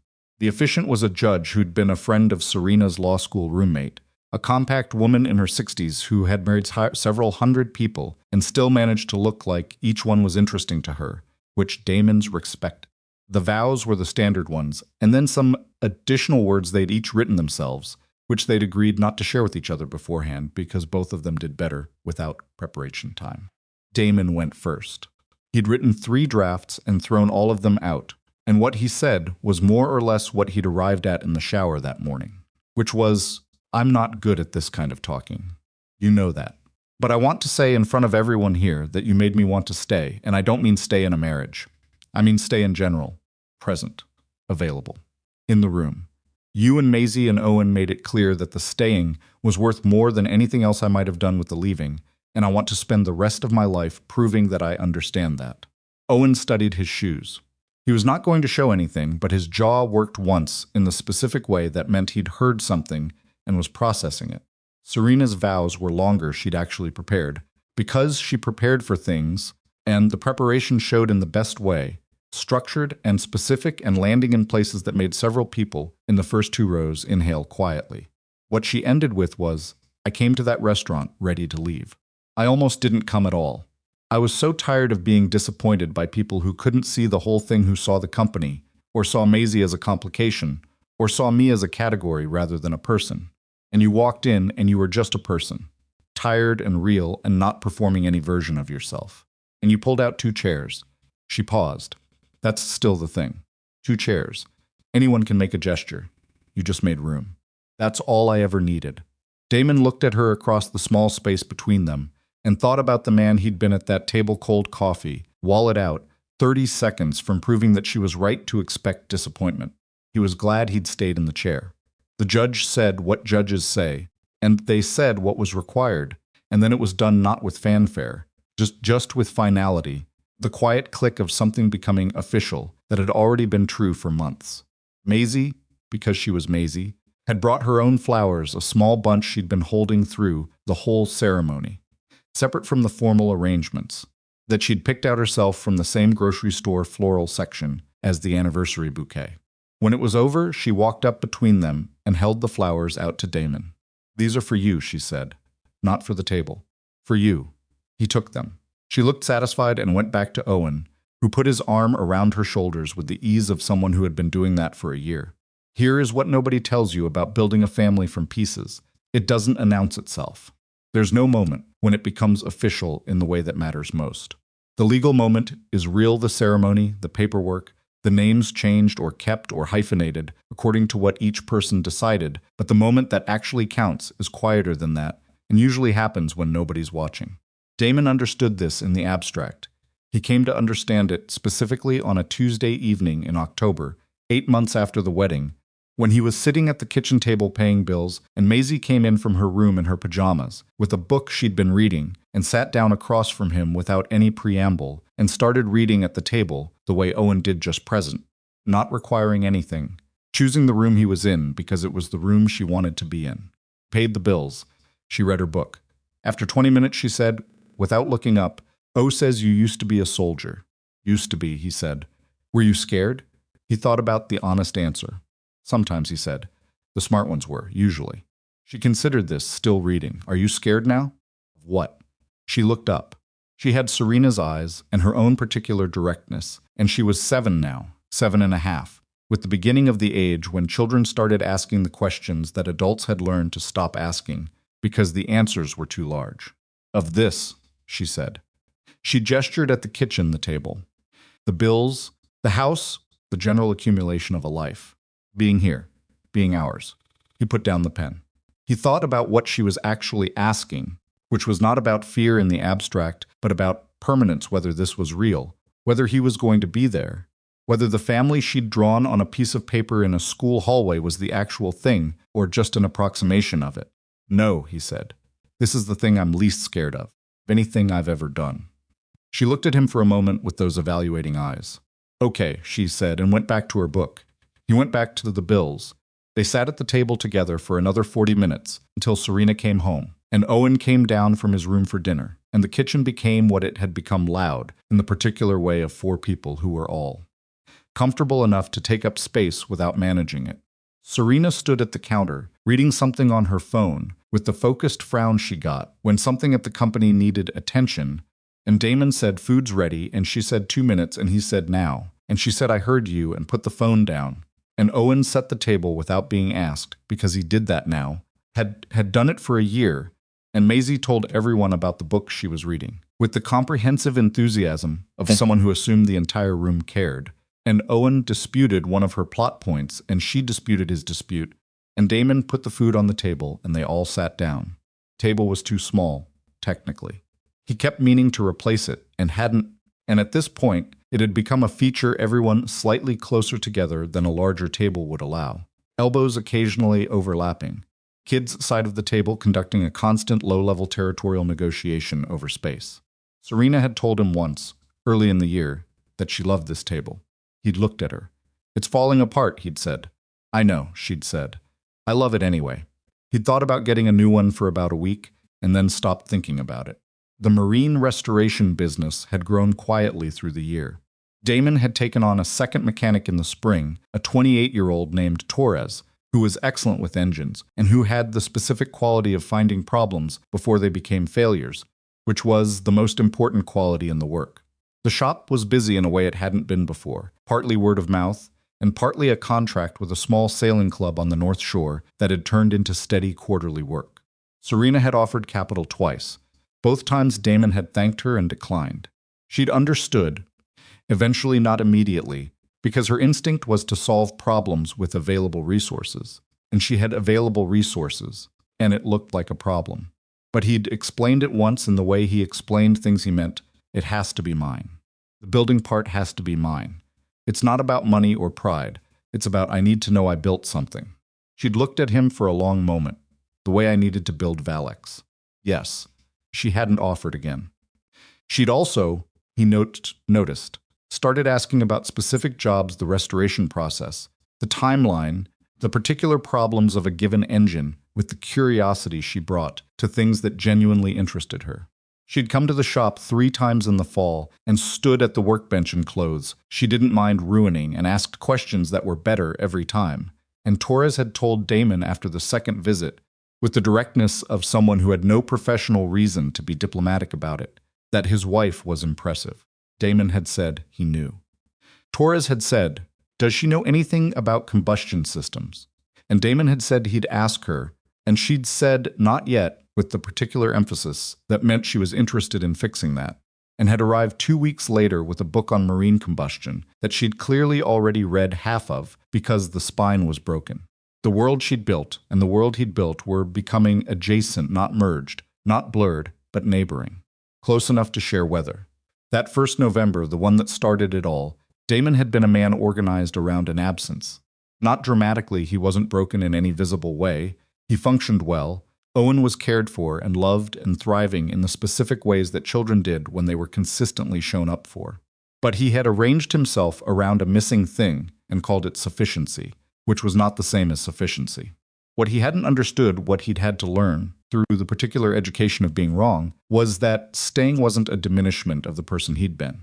The SEAL who could read a parking lot in 3 seconds, who could map exits in an unfamiliar room, who had kept people alive in circumstances that didn't forgive error, that person was still in him.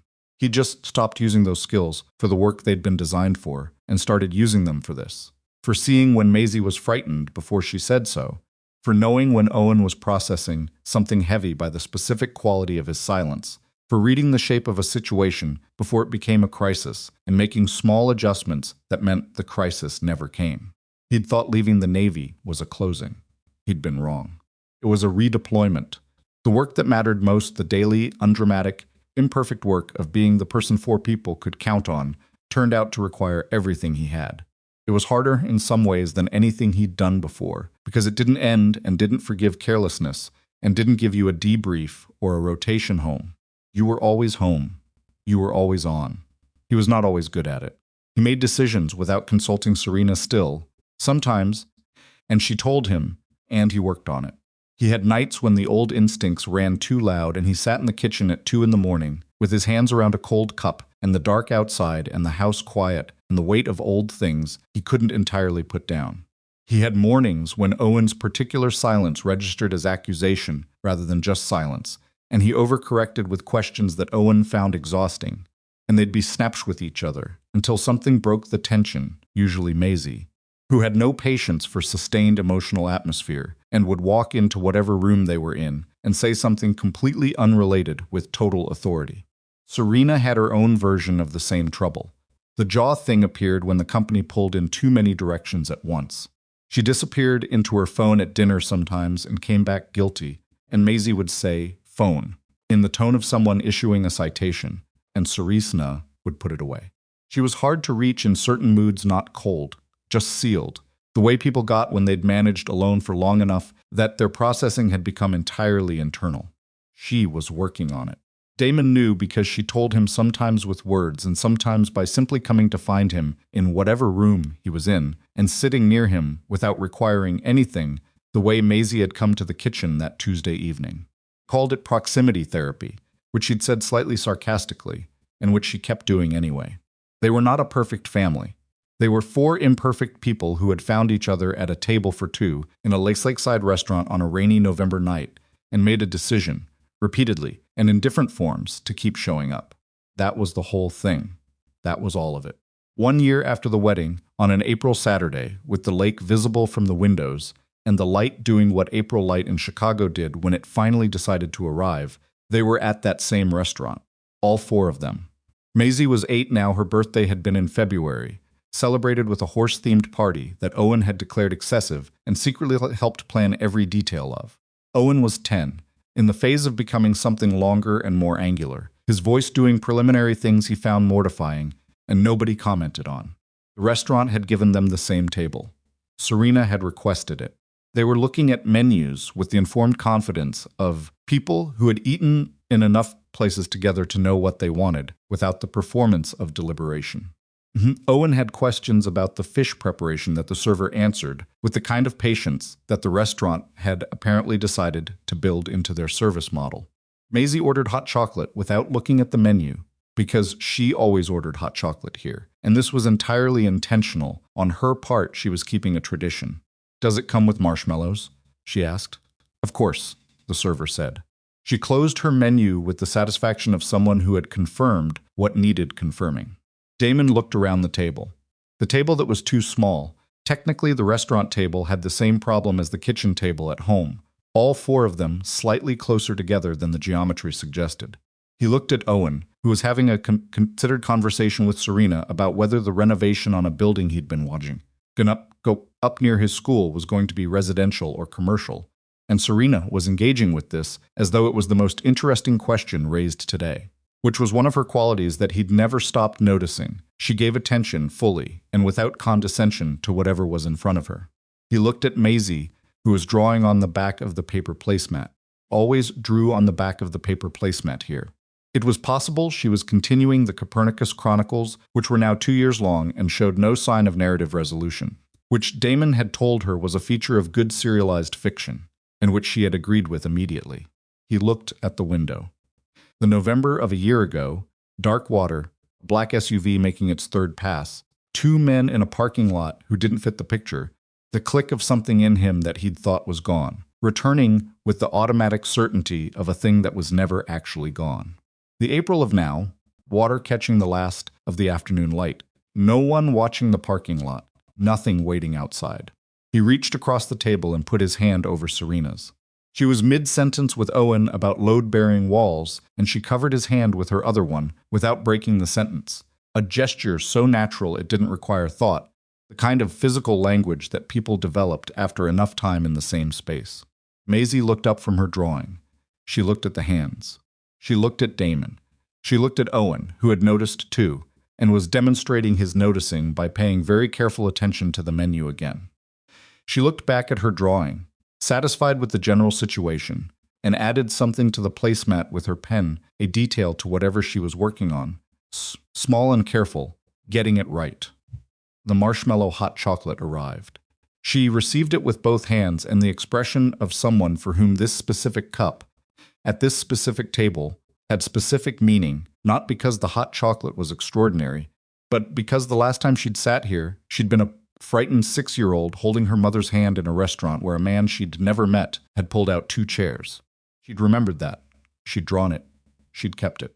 Damon looked at his family around the table, the word, arriving without ceremony, without needing to be decided, simply accurate, and thought about the man he'd been standing in this parking lot a year and a half ago, with the ring in his pocket, and all four of them occupying chairs that had once been empty. He thought about what it meant to stay.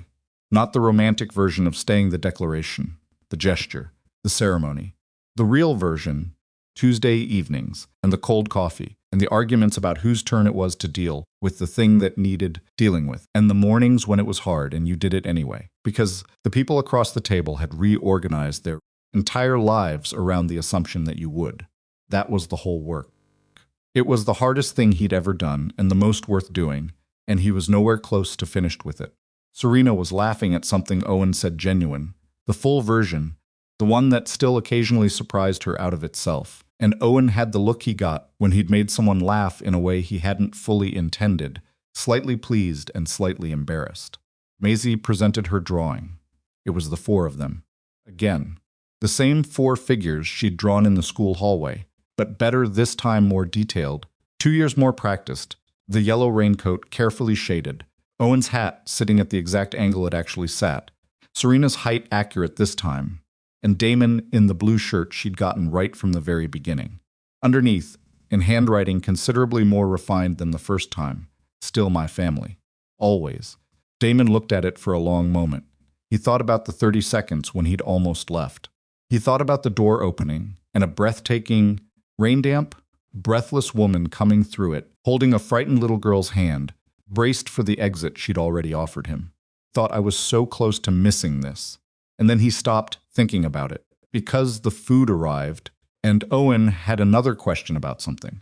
And Maisie was negotiating the marshmallow distribution in her hot chocolate, with the seriousness the subject deserved, and Serena's hand was still on top of his on the table, warm and certain. 4 chairs, all of them occupied, no empty places, nobody left behind.